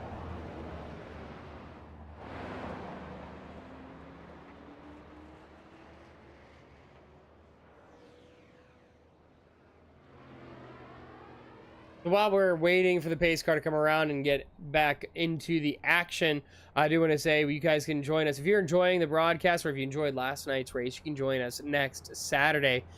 We are going to have the Online Motorsports Association Virtual Racing Championship back on. So it'll be season 11. Season 10 was their first season on iRacing, and we had the pleasure to broadcast all of their races here on, we'll watch over on Twitch, but we brought them over to YouTube as well. So if you want to watch those races, kind of see what's in store for that series, you can go check that out. We have a whole playlist with every single race throughout the season. So if you really wanted to, you can watch them in order. Lots of racing to watch before, though, next Friday. So, sorry, next Saturday. But next Saturday, that series, they run the Next Gen Cup cars for the NASCAR cars. And they will be racing at Daytona to kick off their season. They have their Daytona 250, so they'll do 100 laps around the International Super Speedway.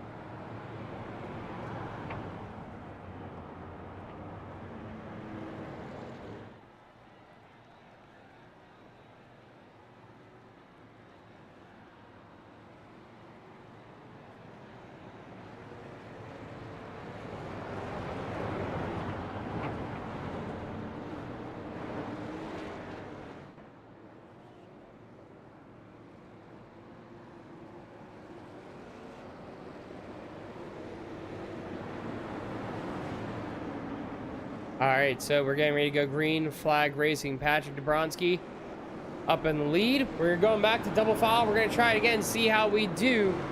Green flag is out, and we are racing yet again. 112 laps to go in the Snowball Derby. It's side by side. Oh, that is Axum sideways. He's able to save it. Wow. He kept the car off of everybody. How on earth did he keep that car straight? Oh, that is the wrong caution here. Let's go back to... There we go. Let's watch that again. We'll watch it from the blimp, and we'll slow it down here. You can see coming into the corner, the 46 pushes a little tight through the entry. Comes up a lane. That's where you see contact with the 13. But look at this masterful control to keep the car from anybody, just barely by maybe a few hairs to keep that car off of other drivers. Let's go on board with that of Thomas Axelm here.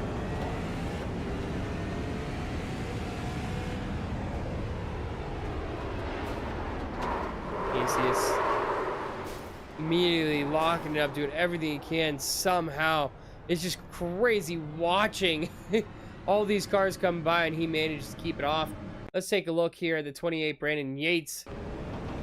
We'll go on his roll bar here. You'll be able to see as he comes by. Just watch this 13 car. Everybody fanning all over the place. He even comes up. That's a moment. You might need a new pair of pants after seeing the car come up almost back into you.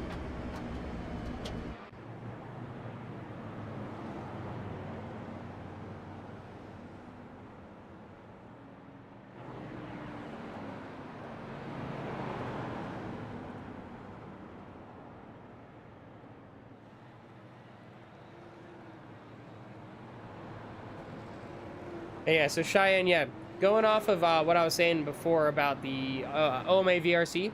So, like I was saying, that takes place next week. It'll be next Saturday, 8:30 p.m. Eastern Standard Time. And we'll be streaming them here to YouTube rather than to Twitch like we did in the past. We'll be going straight to YouTube for this season, for season 11. You can catch all that action.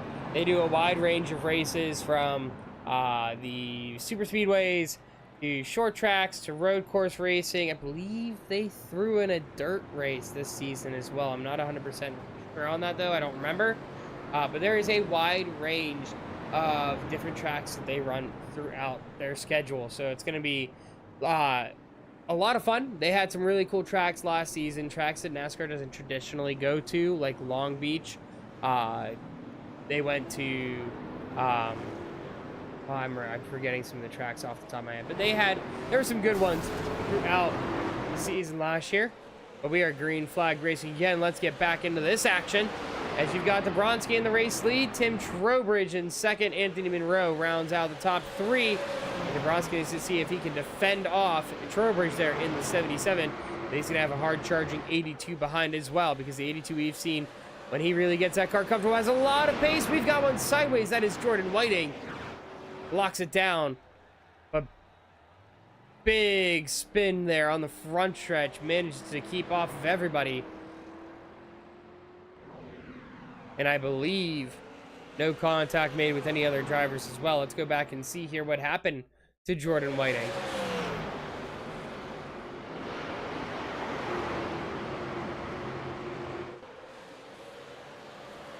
Yep, all it was, got out. Car just breaks a little loose. A big save for him, though. No contact made with the inside wall. Absolutely crazy. Great save there. Another driver with a good save coming through on that one, but he's going to come down. Looks like he's probably going to come down and take some tires.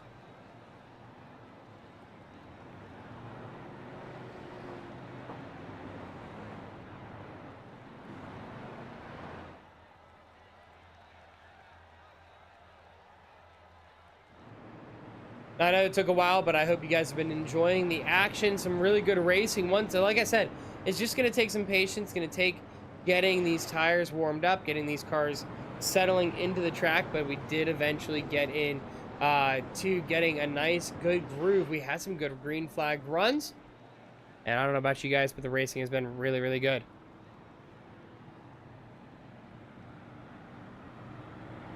Yeah, there are some tracks that are very difficult. There is some, I mean, there's one track in mind. I've never tried it. I will eventually, but it's called the Nürburgring. It has, if you run the full course at the Nürburgring, it's like 100 corners or something like that. The track's like 17 miles long. Even in the fastest cars that you can put there that run comfortably, it still takes about, I think it's like 5.5 to 6 minutes to complete a lap. It's crazy how big that track is. But I will say, when it comes to like the NASCAR stuff, my favorite track, and it's unfortunately changed, but I like the old Atlanta track. That was a lot of fun personally to drive, but I also think it created a lot of really good racing. That's one track that the OMA VRC went to last season. They went to both New Atlanta, the super speedway version, and Old Atlanta, where you were able to, like, it was the old layout where the lower banking, and so you had more off throttle time. But the way the cars ran, even with the bumps, actually was really cool. It was a fun race, that's for sure.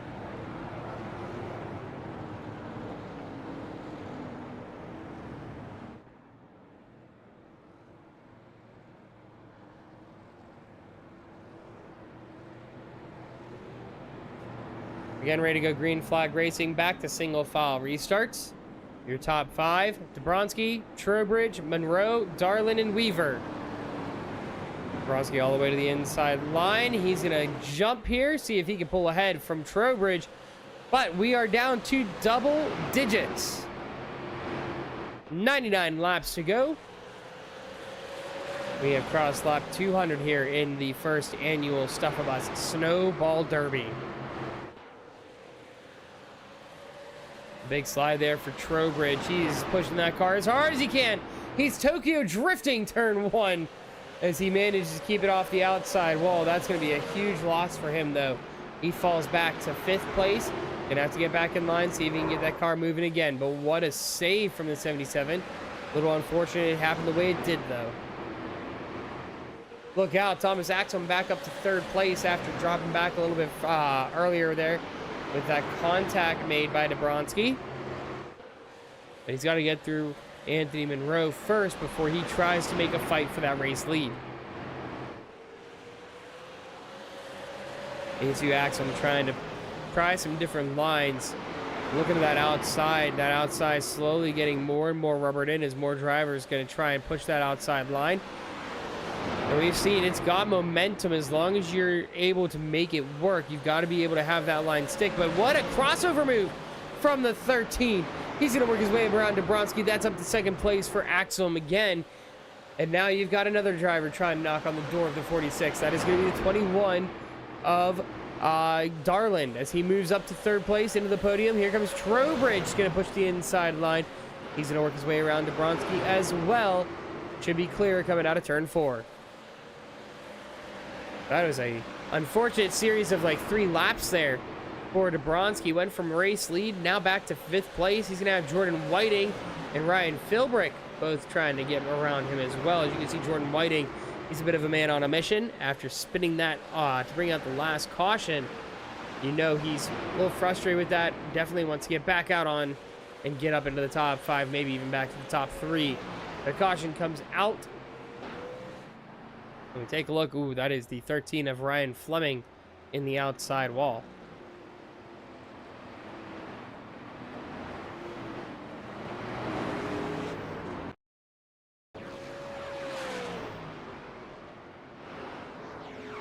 Taking a look here what happened with the 13. Oh, he actually, okay. So he saw the 76, tried to lock it down, nothing he could do, hits him, ends up turning out sideways. That is some pretty beefy damage there on the 13 machine as he hit him head on. Hopefully the car doesn't blow up, but we'll see what's going to happen here for the 13. By the way, I just have to say, we can zoom in here on him. I love the paint scheme. The pattern he has on it, really cool. The colors are great, and he also has the Stuff of Us logo on there. You can see it on the back of the car as well. Then he's got a Snowball 300 on the side. Very, very cool scheme. I really enjoyed that one. When he posted it in Discord, I thought it was sweet. I like it.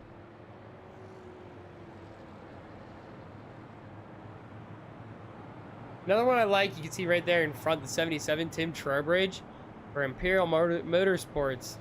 The colors just pop so well. The way the numbers are laid out, really cool. His name is underneath as well as up on the door. But big thing I like about his car, definitely the colors. The colors are awesome.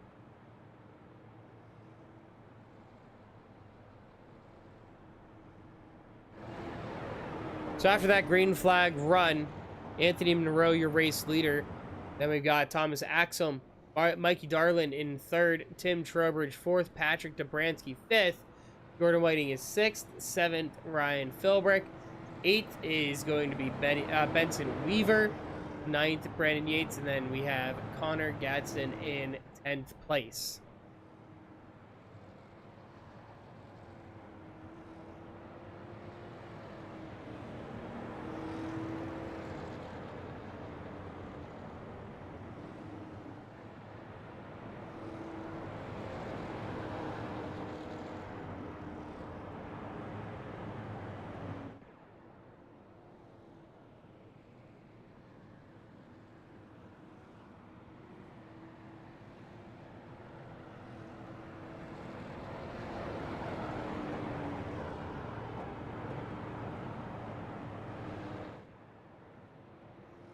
Those lights are going off on the pace car. We're going to get ready to go green flag racing again. 87 to go.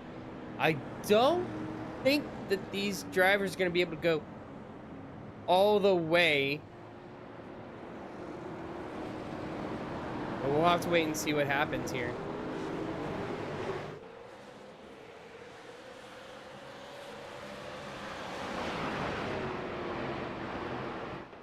The green flag out yet again here for the Snowball Derby. We're getting into the waning moments, the final third of the race. Getting very close to the final quarter of the race when we cross 75 to go. A couple battles shaping up right now. You've got the race leader, Anthony Monroe. See if he can hold off Thomas Axum from getting back to the front. Then a little bit further behind, you've got Mikey Darlin battling yet again with Tim Trowbridge. This time, Darlin in front of Trowbridge. Then a little bit further back, you've got Jordan Whiting battling it out with Ryan Philbrick. So we've got different fights going on all throughout the track.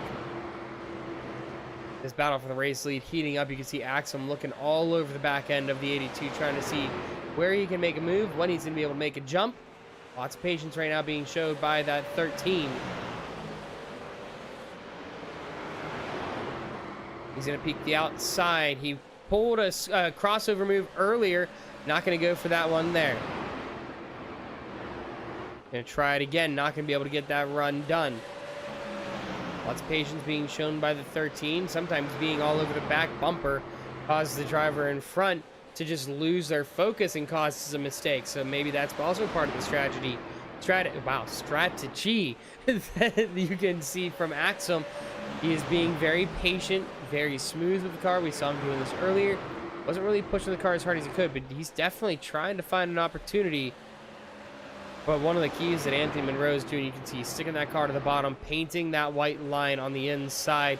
It's not giving him any room to even peek that nose, to even maybe move him out of the way if he needed to at this point. Less than 80 to go as we come across the line. Anthony Monroe still your race leader. Going checking a little bit further back in the field. You got Ryan Philbrick, Jordan Whiting going head-to-head for 5th place. And Whiting, the 26, unfortunately been all over here in the field here tonight. Trying to work his way back up, almost back into the top 5. He's had some really good pace. Gonna see if he can work his way around Philbrick. Not gonna get there. Gonna try and settle it up again. Might even get a 3-4-way battle for 3rd place. As you can see, Darlin going to the outside, way wide. Trowbridge to the inside. He's gonna see if he can clear him onto the backstretch. It's going to be, yes, he is clear. The 77 back onto the podium. That is Darlin now back to 4th place. He's going to see if he can make a move back. But we've seen Trowbridge, once he gets around Darlin, just seems to kick it into an extra gear and builds himself typically like a 5/10 gap or so. But now, behind, it's going to help him. You're going to see Darlin having to defend against Philbrick, and Whiting also further behind. But Whiting really is kind of in a interesting spot. But it's not going to matter. Caution comes out, so we're going to stack them up. That is our stage caution. Sorry, used to NASCAR style racing. That is our caution. That'll be our final pit stop for drivers here, as it's been about 50 or so laps for them since they last came down.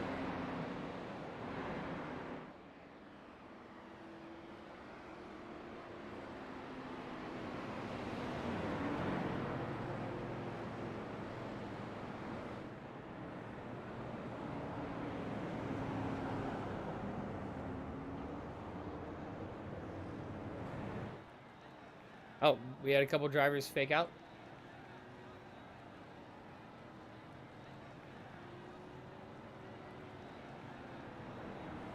I don't know who was saying, one of the drivers just said they had run the 250 laps on one set of tires. That is, or not 250, but like they've run like 150, 200 laps or whatever on the same set of tires. That is really, really impressive. But yeah, caution here. Allows drivers to come down, get their final stop. You can see a lot of them going for full sets of tires. They're going to take fuel to be able to make it to the end. And we'll have about a 70-lap shootout. We'll see if we can stay green for all 70 of those. But going to be some intense racing. Who do you guys think coming down to the end here? Who's going to come out victorious? Who's going to take the first annual Stuff About Snowball Derby? We won't have a repeat winner from last night since Tyler Barnett is not in here. But it's been some good battling from some of these guys up front. You had a wide mix of drivers shuffle up to the front of the field. What's a fake out? That is where, if we were to go back, you saw those top two drivers. They looked like they were going to come down into the pits, and at the last second decided to cut out. So that's what a fake out is. You try to see if you can get the other drivers to come down pit road, and you throw them maybe off their strategy. You're saying Axum, he's been a class act and deserves this one. I will say he has been a class act here tonight. He, I think, has been the best driver between him and it was the 97 of Philip York, but unfortunately Philip not able to finish out the race with us tonight. They would have been having some awesome battling. We've seen Monroe having some good battling. My thing, I'm not sure with Axum. We've seen him pull ahead. When he gets ahead, he's had some phenomenal racing. Now Monroe, if he can defend, we're going to have one heck of a run to the finish. But we'll kind of have to see what's going to happen there. I don't know if we're going to, how well he's going to be able to fight off that 13. That 13 has been very quick all night long. So he's going to have to drive the wheels off that 82 machine. Lights are off the pace car, though. We're going to have 69 nice laps to go when we cross the line this time. Here we go, green flag racing. It's the 82 and the 13 out ahead of everybody. Side by side, further behind. That's going to be Trowbridge and Whiting battling it out. That is also Brandon Yates in there, but he's a lap down. And oh my goodness, Jordan Whiting gets loose. And we are side by side for the race lead here up front. You're going to see Axum on the outside line, the inside, the 82 of Anthony Monroe. They come out dead even off turn 2 across the backstretch. Slight advantage to the 82 coming into turn number 3. But again, you can see the power. He's able to get down a little bit harder on the 13. It's not going to get him ahead. Still dead even side by side here. A couple laps in a row between the 82 and the 13. 13 starting to pull ahead a little bit. That inside line can have a good advantage. Almost contact made between Monroe and Axum as the 82 pushing a little tight through the entry of turn 3. But it's going to slow him down just enough to allow Axum to pull away with the race lead. Now, does he run away with it, or does the 82 find that pace again to be able to try and set up a move back at him? That was a heck of a battle for the race lead. 5 laps off that restart. Axum gets around for the race lead. Looking a little bit further back, though, we've got some good battling going on behind. It's a huge fight for what is the podium spot in 3rd place. Oh, the 76 sideways. And that is going to bring out the caution. Yeah, unfortunately for the 76, he's had some network connection issues here tonight. We see that there. But man, there was some good battling going on. That would have been for the podium between Darland, Trowbridge, and Philbrick. But let's talk about that race lead there again. I want to go back here and just watch that again. Just see you from a wider angle how hard these two are battling. We go from that blimp view.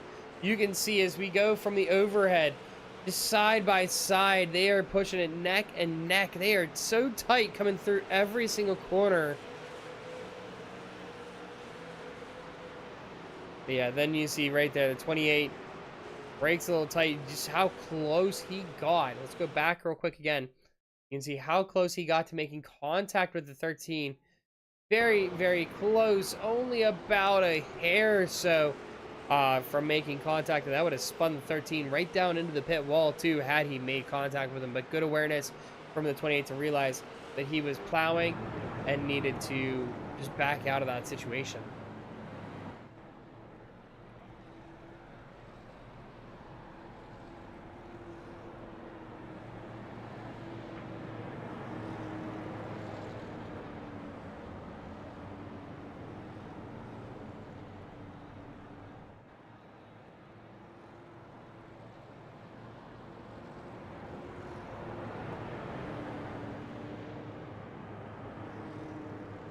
So 61 laps to go.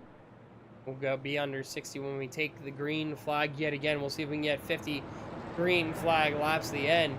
But we'll have to wait and see. If there were the case that we get down to the few laps and we get a caution in like the last 5 laps or so, we do have 1 overtime So we will see if we need to use that. If you're not familiar with how overtime works or green, white, checkered, it is an attempt to try and finish the race in under green flag conditions.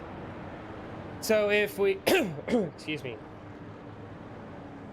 if we do use that overtime attempt, we will go caution. Basically, we'll run green flag, and then if we take the white flag the next time around, that will be official.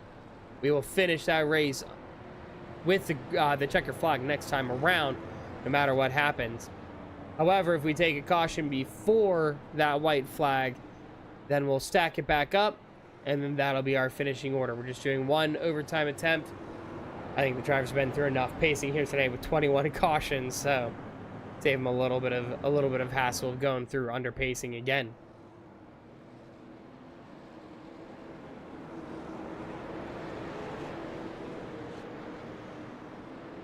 All right, so green flag racing yet again. Barney the flagman waving the green flag for one of the few last times, hopefully, here tonight. They come around turns 1 and 2. Green Thomas Axum. Oh, man, a wiggle there from Tim Trowbridge. He's able to save it, though. You can see them coming around turns 3 and 4. But Thomas Axum able to build himself a pretty decent lead. Top 5, all about a second apart. You can see how close. Oh, huge contact made. Jordan Whiting caught up with that one. That is going to be the 1 car, the 26. No caution.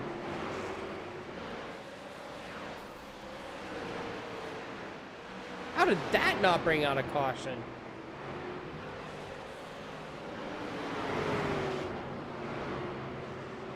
Anyone coming down pit road, not really sure what had caused that incident. That was a huge one that happened coming down the backstretch.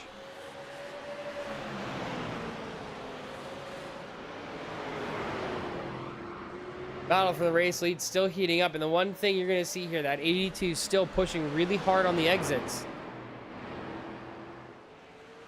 Trying to see if he can carry some extra momentum. We saw it earlier. He tried doing that and ended up killing that right front, which really suffered on the entries.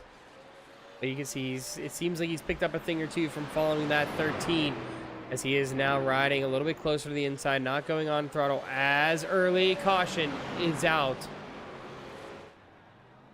That is Connor Gadsden again.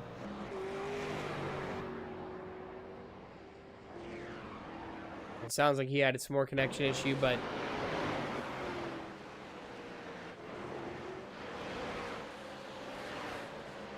that was a bit odd. The car just kind of snapped coming off of turn 4.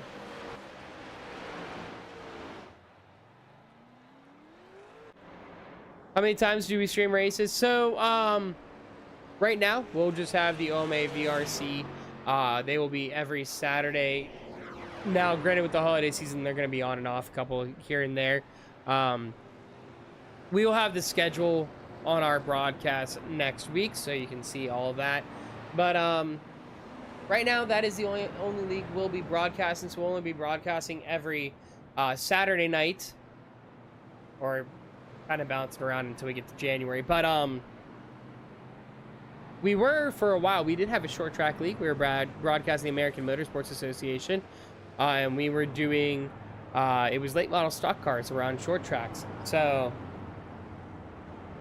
we currently we're might be looking for another league to get on board as well, to see if we can get some get a second league to broadcast. But at the same time, I know with my own personal schedule, not sure how able we are to do that for the time being. So things kind of might be one league for the time being, just because, and I mentioned this on the stream last night, this week I started a new job. It's been just a lot of work just trying to get things caught up there, because I'm a teacher. We started school back in August, but I mean, we unfortunately changing jobs mid-school year. It's a lot of an adjustment, that's for sure. But there's some stuff I got to do in the winter, so we'll see if I'm able to pick up a second league.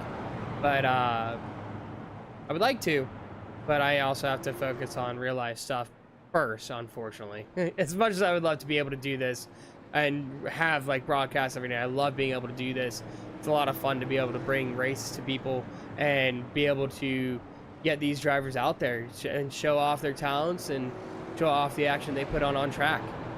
Now, one thing we have thought about is maybe trying to broadcast like official races, hopping on like a Friday night or something and showing like an official race and different things and whatnot.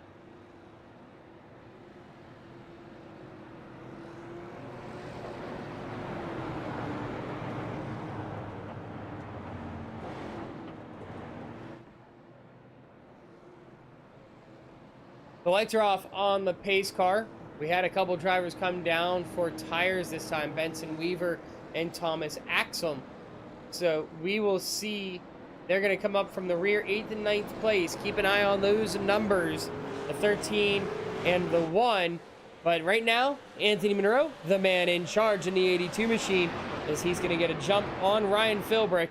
But you can see right behind him, all over the back bumper of the 6, is that of Tim Trowbridge, trying to see if he can move himself into 2nd place. Got to work his way around the 6 car, down to the inside. Can he make that move work? And yes, he will.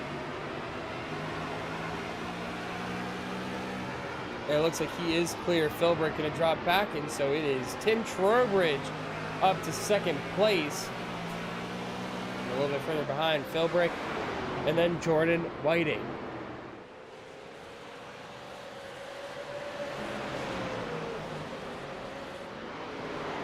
We actually have a nice line of drivers here. 4 cars in a row. You can see in the bottom right who all is in this train trying to make moves. Jordan Whiting gets moved to the outside a little bit. That is going to be Thomas Axum, already up to 4th place. It's only been about 3 laps, and he's moved up now 5 positions. And you just see how aggressive this 13 is, how strong he is. This car has unbelievable pace. And you can see why he was a pick there to be able to move on up.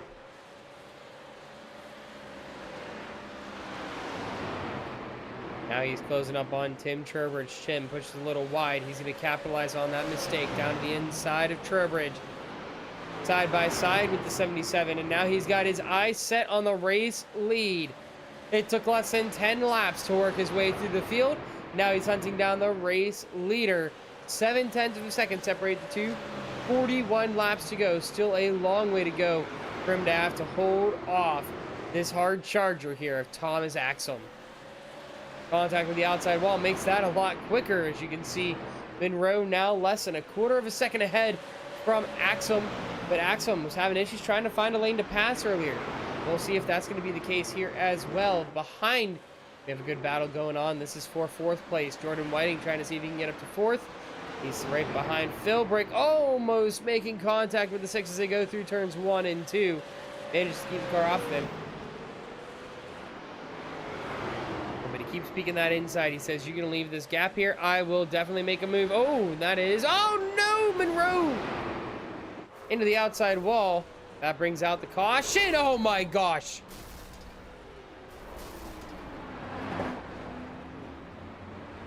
Not sure what happened. We have a little bit of a couple incidents, separate ones, on the front stretch. Let's go see what happened between the 82 and the 13 here. It caused him to get sideways on the front stretch.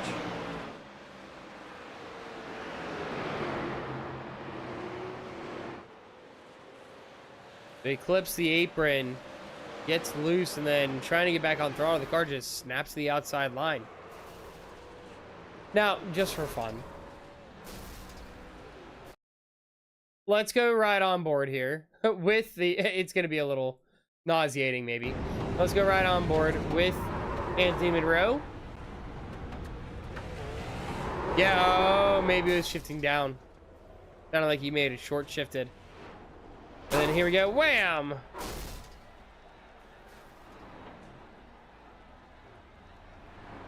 Yeah, 4 barrel rolls going through on that one. Now we need to go figure out what happened here with the 28, because there was another one of the incidents here.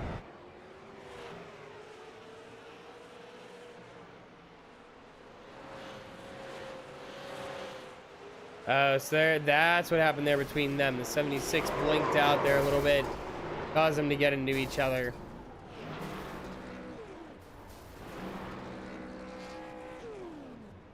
Yeah, really not much they can do. It's hard to predict whenever something like that happens with the car having that netcode issue. Let's look through. There's one more driver I want to go on board with. We'll go on board with that of the 12 here. Sorry, 13 here of Ryan Fleming.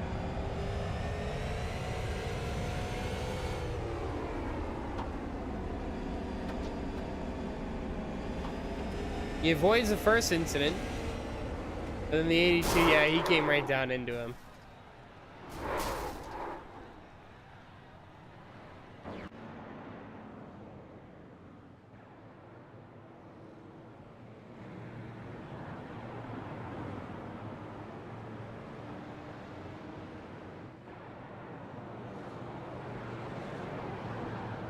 Now at this point, after the incidents there, and a couple drivers go a lap down.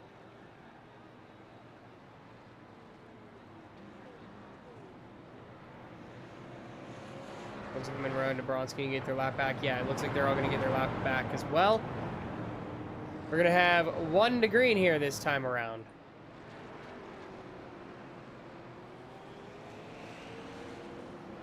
So your top 5 now read is Axum, Trowbridge, Philbrick, Gadsden, and Weaver. We've been shuffled around a little bit. 33 to go. The field in the hands of Thomas Axum.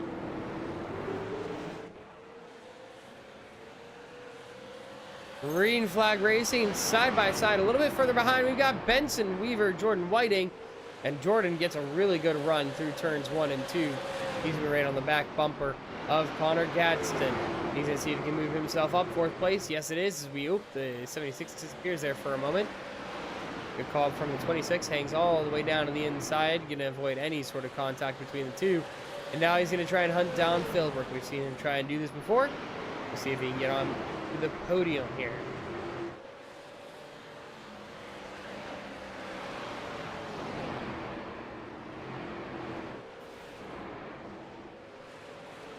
"30 laps to go." The laps keep ticking down. Oh, and that is Brandon Yates.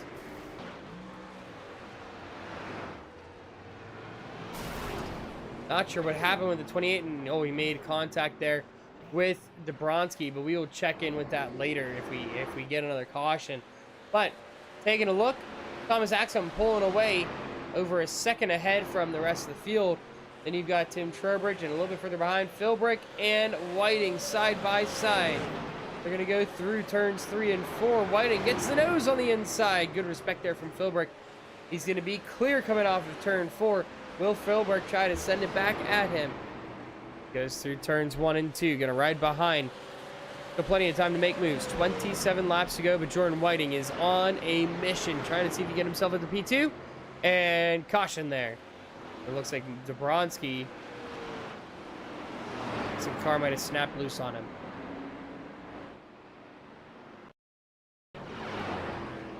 Taking a look here at the 46.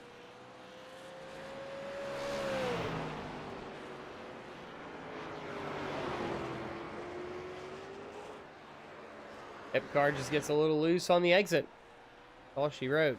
He managed to save it though. That is a good thing. So I want to take a look what happened with Brandon Yates. It caused his car to get all banged up earlier.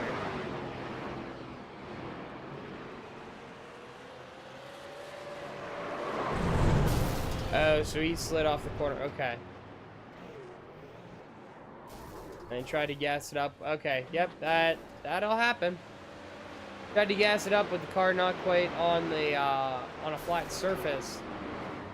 And that's where we came in and saw him get hit.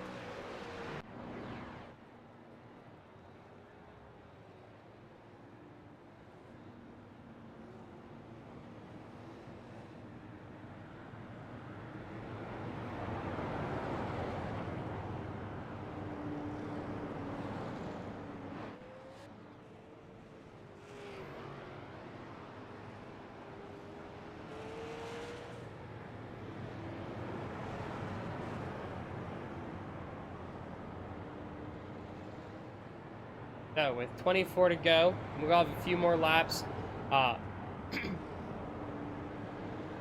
Believe maybe one more under pacing, but we'll see.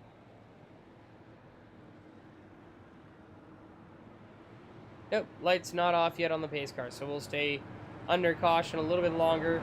We'll go green, I'm assuming, with 21 to go. We'll see if we can get ourselves a nice long green flag run to finish out this race. But we've got some good battling going on, some good battles set up here. Drivers to look out for here as we have just a few laps to go. Keep an eye on Jordan Whiting in that 26. Would not be surprised to see him maybe move himself up into second place. Mikey Darlin, another driver who's been bouncing around with that top three, trying to see if he can get himself on the podium. Benson Weaver's had good pace. Wouldn't be surprised to see him maybe work up a couple spots. Then we also have Anthony Monroe here in the 82. He's been able to make some hard charges. We'll see if he can get back. He wants to fight for that race lead. He was up there before that car made it had that big break and caused him to drop back here to the back of the lead lap.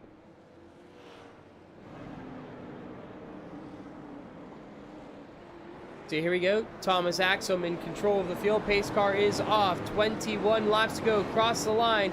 Green flag racing, possibly the final restart for tonight.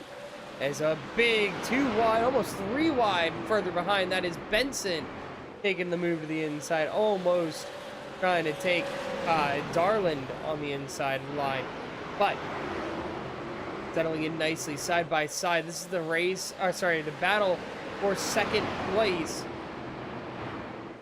Jordan Whiting makes his way up to second place around Tim Trowbridge.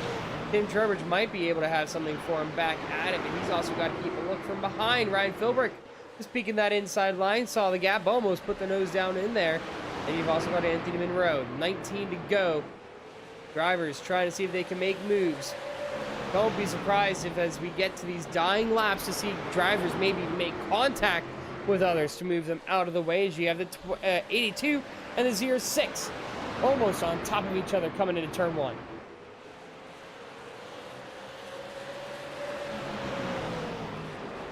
Anthony Monroe sees an opportunity. He's going to send it deep into turn 3. That's going to be enough to get him clear of Philbrick. Now Darlin going to try and see if he can also move up a spot as well as he's down to the inside of Philbrick. Can he get hit on the exit? Not going to. They're side by side coming down the backstretch. 5th place here for Mikey Darlin. Back into the top 5. Meanwhile, the battle for the podium heating up here. Tim Trowbridge holding on to that 3rd place, but Anthony Monroe all over that back bumper of the 77 machine. Coming around, this time around 15 laps remaining. Thomas Axum, your race leader, Jordan Whiting 2nd, and then Trowbridge in 3rd, trying to hold on to that final podium spot. And Monroe peeks the inside, and we have the door shut hard by Tim Trowbridge as he sends it hard into the inside. The nose is there. The 82 is on the inside of the 77. He's going to clear him. Will we see a crossover, though? A look for the switchback from Trowbridge. He's going to get the car down to the inside, but not enough. Not a big enough send to get to the inside of the 82. And he set something up here coming off of turn 4. Not going to be able to get the inside down. So it looks like Anthony Monroe comfortably back onto the podium as he tries to hunt down Jordan Whiting in 2nd place. 5 cars all in a line here. Some really good racing shaping up here in the dying laps. 12 to go. Behind, we might even get a battle for 4th place with Trowbridge trying to see if he can hold off Darlin. This is a battle we've seen time and time again. The two of them have been going back and forth all race long. But Jordan Whiting trying to stay ahead. 11 to go. Monroe is on his back bumper. He is knocking. He is here. The fight for 2nd place is on. What does Jordan Whiting have in that 26 machine? Can he defend? He's got the 82 all over him. 82 jumps to the outside. He's going to be side by side coming around turns 1 and 2. Those fresh tires definitely paying off for the 82. Side by side coming out of turn 2. Is that inside line going to stick? Is the outside line going to have enough speed to carry and get him around? The wheels come off the ground on the right side as he makes contact with the wall. 9 to go. He didn't lose too much time. Going to have to set it up again. Taking a peek to the inside, Jordan Whiting says, no, sir. I saw you do it on Trowbridge. You're not going to get it here. Oh, sideways. They're both almost into the wall. Here we go. Back at it again. Monroe all over the 26, almost side-swiping him, coming around turn 2. Down through 3 and 4. Trowbridge waiting for an opportunity. He can make himself up to second place if both of these drivers make contact and take themselves out. Side by side, neck and neck. They're not willing to give an inch. This is phenomenal short track racing. He's going to try and push the inside, but no. It's going to be the 82 of Anthony Monroe pulling ahead. He's going to be back into second place, and it doesn't seem like Whiting is going to have a rebuttal for him. 6 laps to go. Thomas Axum watching the action in his rearview mirror as he has a 1.5-second gap to the cars in front. But you can see it's slowly closing up, but is it going to be enough time? He's going to have to gain about 1/3 of a second each lap. That's a lot of time to make up. Right now, it looks like Anthony Monroe just going to be holding on for second place. But Jordan Whiting, he's got Tim Trowbridge behind. Tim trying to see if he can throw anything at him. Tim's made a lot of moves on the inside line, but Jordan's been doing a really good job at sticking that nose all the way down to the apron. 4 to go. Philbrick, we've got Darlin also behind, trying to see if they can find themselves onto the podium. That podium, Jordan Whiting is holding onto that spot with everything he can. He's going to try and see if he can throw something at the 82, but doesn't really have anything for him right now. 3 laps to go as Axum still holding on to his 2.5-second lead. We've got ourselves quite the battle here at the finish. 2 to go. The popsicle sticks in the air from Barney the Flagman as we come around. Only a few more times. Philbrick's going to see if he can capitalize. Tries to look in the inside of Trowbridge. Not going to get the car there. Trowbridge looks to the outside line. He's going to send the inside, though.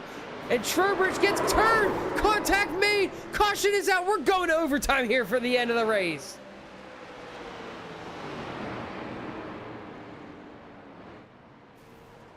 And things just got spicy.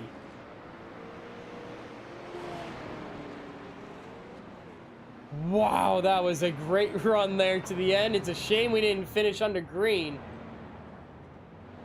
But, wow, that was wild.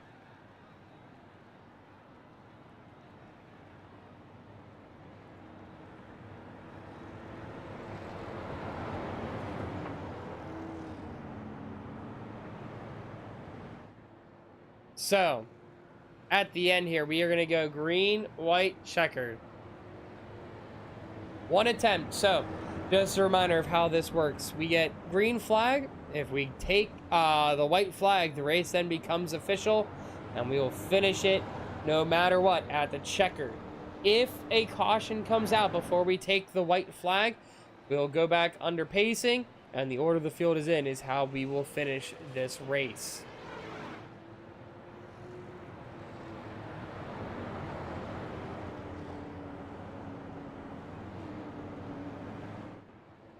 Give me 1 second, guys.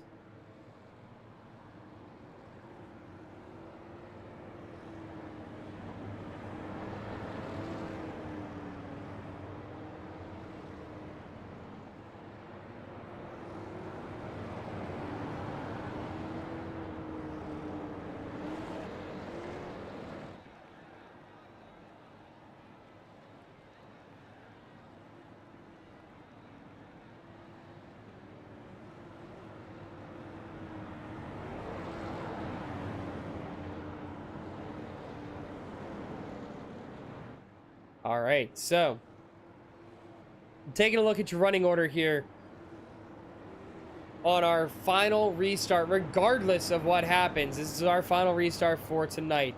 We've got Thomas Axum in first, Anthony Monroe in second, Jordan Whiting third, Ryan Philbrick fourth, and we've got Mikey Darlin in fifth. Going a little bit further back, Benson Weaver in sixth.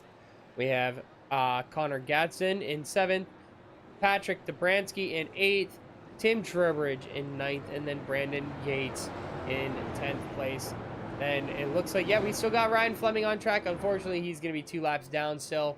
But he has gone through, he has technically completed his 300 laps. So we have gone over race distance, but that is okay, because you know what? We're going to get ourselves one heck of an ending. Here we go. 13, 82, 26, the 06, 21, all trying to see if they can fight for this race win. Who's going to be the victor of the first annual Stuff of Us Snowball Derby? We've got 2 laps to decide it. Thomas Axel takes away on the early start. He's going to try and stay ahead of Anthony Monroe. Does Anthony Monroe have anything in this 82 to try and catch up to the 13? He's got himself about a half-second gap. That 13 is on rails. My goodness, already up to 0.6 of a second gap. He is going to take the white flag. Here we go, final time around. 5 Flag Speedway. The 13 of Thomas Axel. He's got himself a 2/3 second lead coming around turns 3 and 4. He sees the checkered flag, and he is going to cross the line. Your race winner here for the Stuff of Us Snowball Derby. Congratulations to the 13 of Thomas Axel. He had done a phenomenal job all race long, and it was some great showing there out of the 13 machine.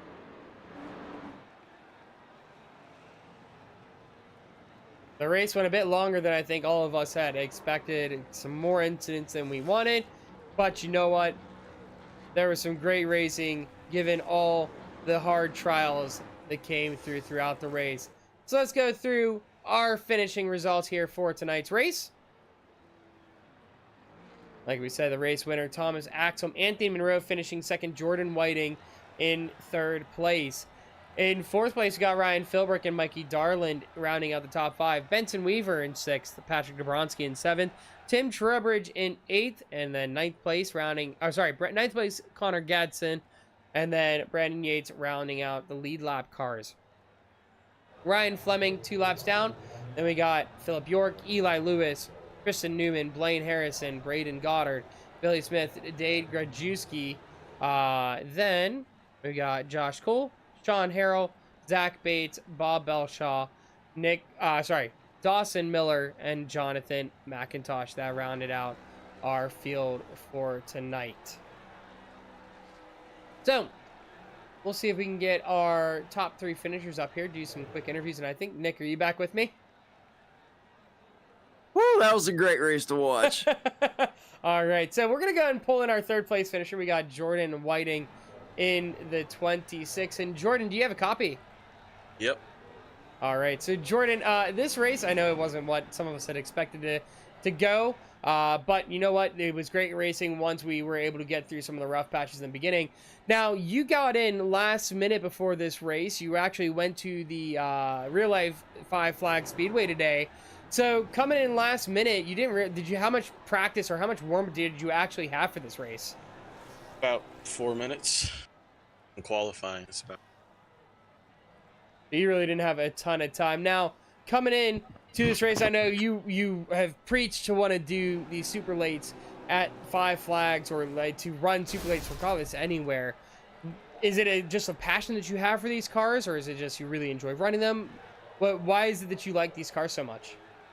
I mean, I really like the cars. The racing, they're just fun. I love the cars. They've always been my favorite. So, I mean, and I've been good at them. I've kind of slacked off a little bit, but I've always just liked them and loved running them. Wait, you had some phenomenal racing here tonight. For the fact that you jumped in with, like 2 minutes left, you didn't have a lot of time really to warm up. You did a phenomenal job, got out there. You put on a great show for us. And bringing the 26 home in 3rd place is a great showing for you. So before you head on out, anybody you would like to thank? Anything else you would like to say? I guess just Javon. He ended up spotting me towards the end there. He helped me out with the setup and all. But just Javon. But it was a good race. Surprised I came home 3rd, though. Wait, you had yourself a heck of a drive. It was a really good job. Congratulations on your 3rd place finish, Jordan. Thank you. All right, so now we're going to bring up our 2nd place finisher, Anthony Monroe, in the number 82. And Nick, why don't you go ahead and talk with Anthony? Yeah, Anthony, you know, I was really sitting there watching you coming towards the end of the race there. Just, you know, you ran on rails the rest of the race there, especially driving through the field on fresh tires. How'd that really work out for you there towards the end?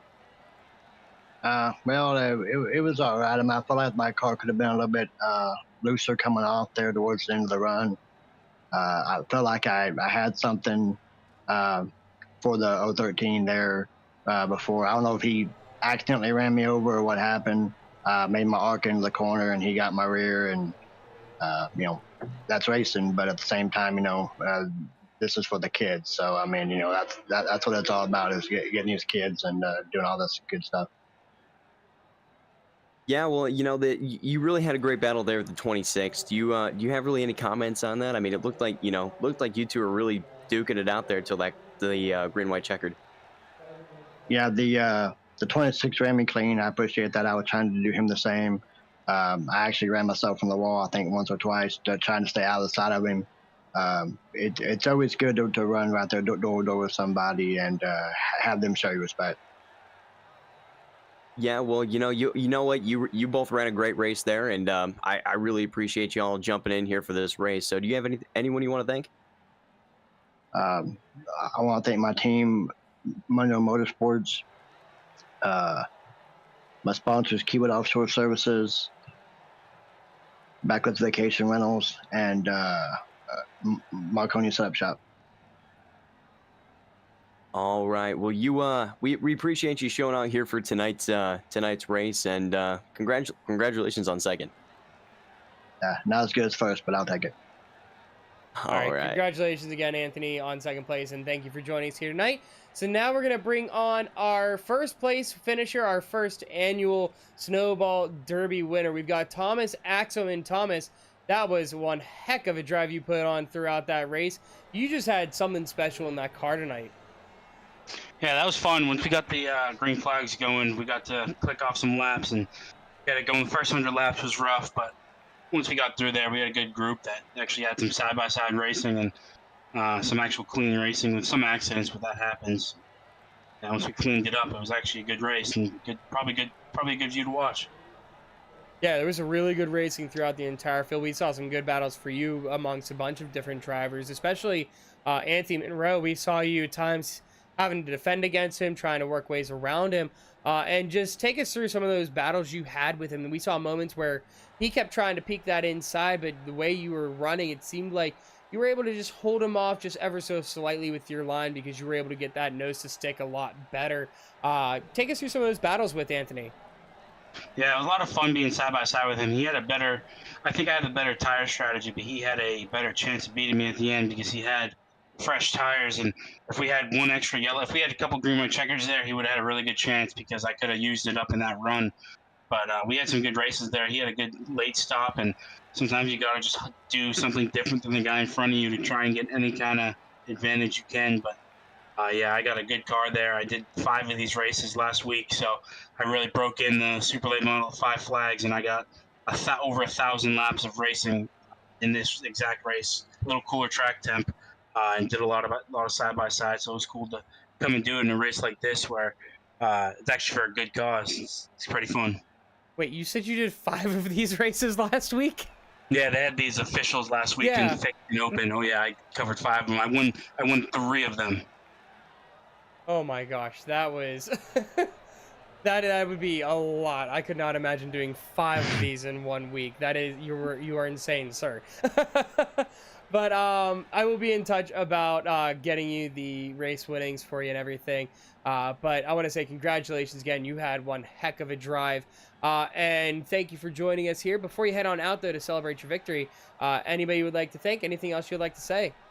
Yeah, shout out to RKM Setup Shop. They do a lot of fundraising stuff, too, at least 4 times a year. He does his own personal, whether it's like a Secret Santa or whatever, he does the same kind of charity. So it's cool to have one of these and have RKM in there. So just shout out to the RKM Setup Shop boys who put this car on absolute rockets, and Bernier's Liquors, and you guys for putting on the show. Nick Renner for the race control. He had to deal with some stuff. And Mr. Alex Light for calling the show, put on the broadcast. It'll be fun to go back and watch it after we get the carnage out of the way. It'll be some good side-by-side racing to watch. All right, well, thanks, Thomas, and congratulations again on your first place finish. Thank you, guys. All right, so Nick, that wraps it up here for tonight, our first ever Snowball Derby, and it all goes to a great cause, like we've been saying all night long. And it's great to be able to get these events here. Like last night was some phenomenal racing. We had great battles going on in the late model stock cars tonight. Like everybody said, once we got past the rough patch in the beginning, things turned around and looked really, really good. And do you have any last-minute thoughts on the racing we saw towards the end of the race? I'm just shocked. You sit there and you go, the beginning of the race started out a little rough, but I mean, I think we went green about 120 laps there, and that they really started to, like you said, it started to click off. And man, he was just on rails that entire race. I mean, everyone saved their tires, and I believe the 76 said he was on the same set for 250 laps. Yeah, I can't believe driving the same set for about 200 laps in these cars. But hey, kudos to being able to do that. But I want to thank you all again for joining us here at Racing Lights Productions for our first ever Snowball Derby. It all goes towards helping Stuff a Bus, which benefits the Pittsburgh Toys for Tots to provide toys for children in the Pittsburgh area who need a little bit of joy during this holiday season. Like we have said, the entry fees for tonight part of them go towards the donation that we make towards the Stuff Bus, and it is going to be matched by the Pittsburgh Penguins. So whatever we put in basically is doubled. If you're interested in donating and helping out as well, again, the pinned comment in the chat has the link to the donation site, as well as down in the description of the video or the description of the stream. You'll be able to find the link there as well, and you'll be able to go make a donation. I believe that's only going to be live through this weekend, so if you're going to go make a donation, you need to do that before, I believe, Sunday night. So if you're interested in doing that, you're more than welcome to. Anything helps, even if it's a couple dollars. Again, anything gets doubled by the Pittsburgh Penguins Foundation, so even $1 becomes $2, and that all starts to build up. But thank you guys again for tuning in. Thank you for all of our drivers on track. I appreciate their patience to get through that beginning part of the race. I do have to apologize. I already messaged them in Discord, but I want to apologize here on the stream for the mess up on my part about fast repairs and tires. But I appreciate their resilience and persistence to be able to get through this race and be able to put on a phenomenal show. We ended up getting some great racing throughout the last 200 laps. But make sure if you enjoyed this broadcast, or if you watched last night and enjoyed it as well, and you want to catch more of us here at Racing Lights Productions, you can join us next Saturday night. We're going to have the Online Motorsports Association Virtual Racing Championship Daytona 250. They are going to kick off Season 11 in their second season on iRacing, and we're going to see who's going to come out victorious in the first race of the season, 100 laps around Daytona International Speedway. But for now, I want to thank Nick Renner for joining me up here in the booth, as well as being a huge help by getting nitty and gritty and race control. Without him, we definitely would have been able to get this thing running as smoothly as we did. But I also want to thank all you guys for tuning in. My name is Alex Lake, and I'm saying goodnight to you from here at Five Flags Speedway. Have a good one, everybody.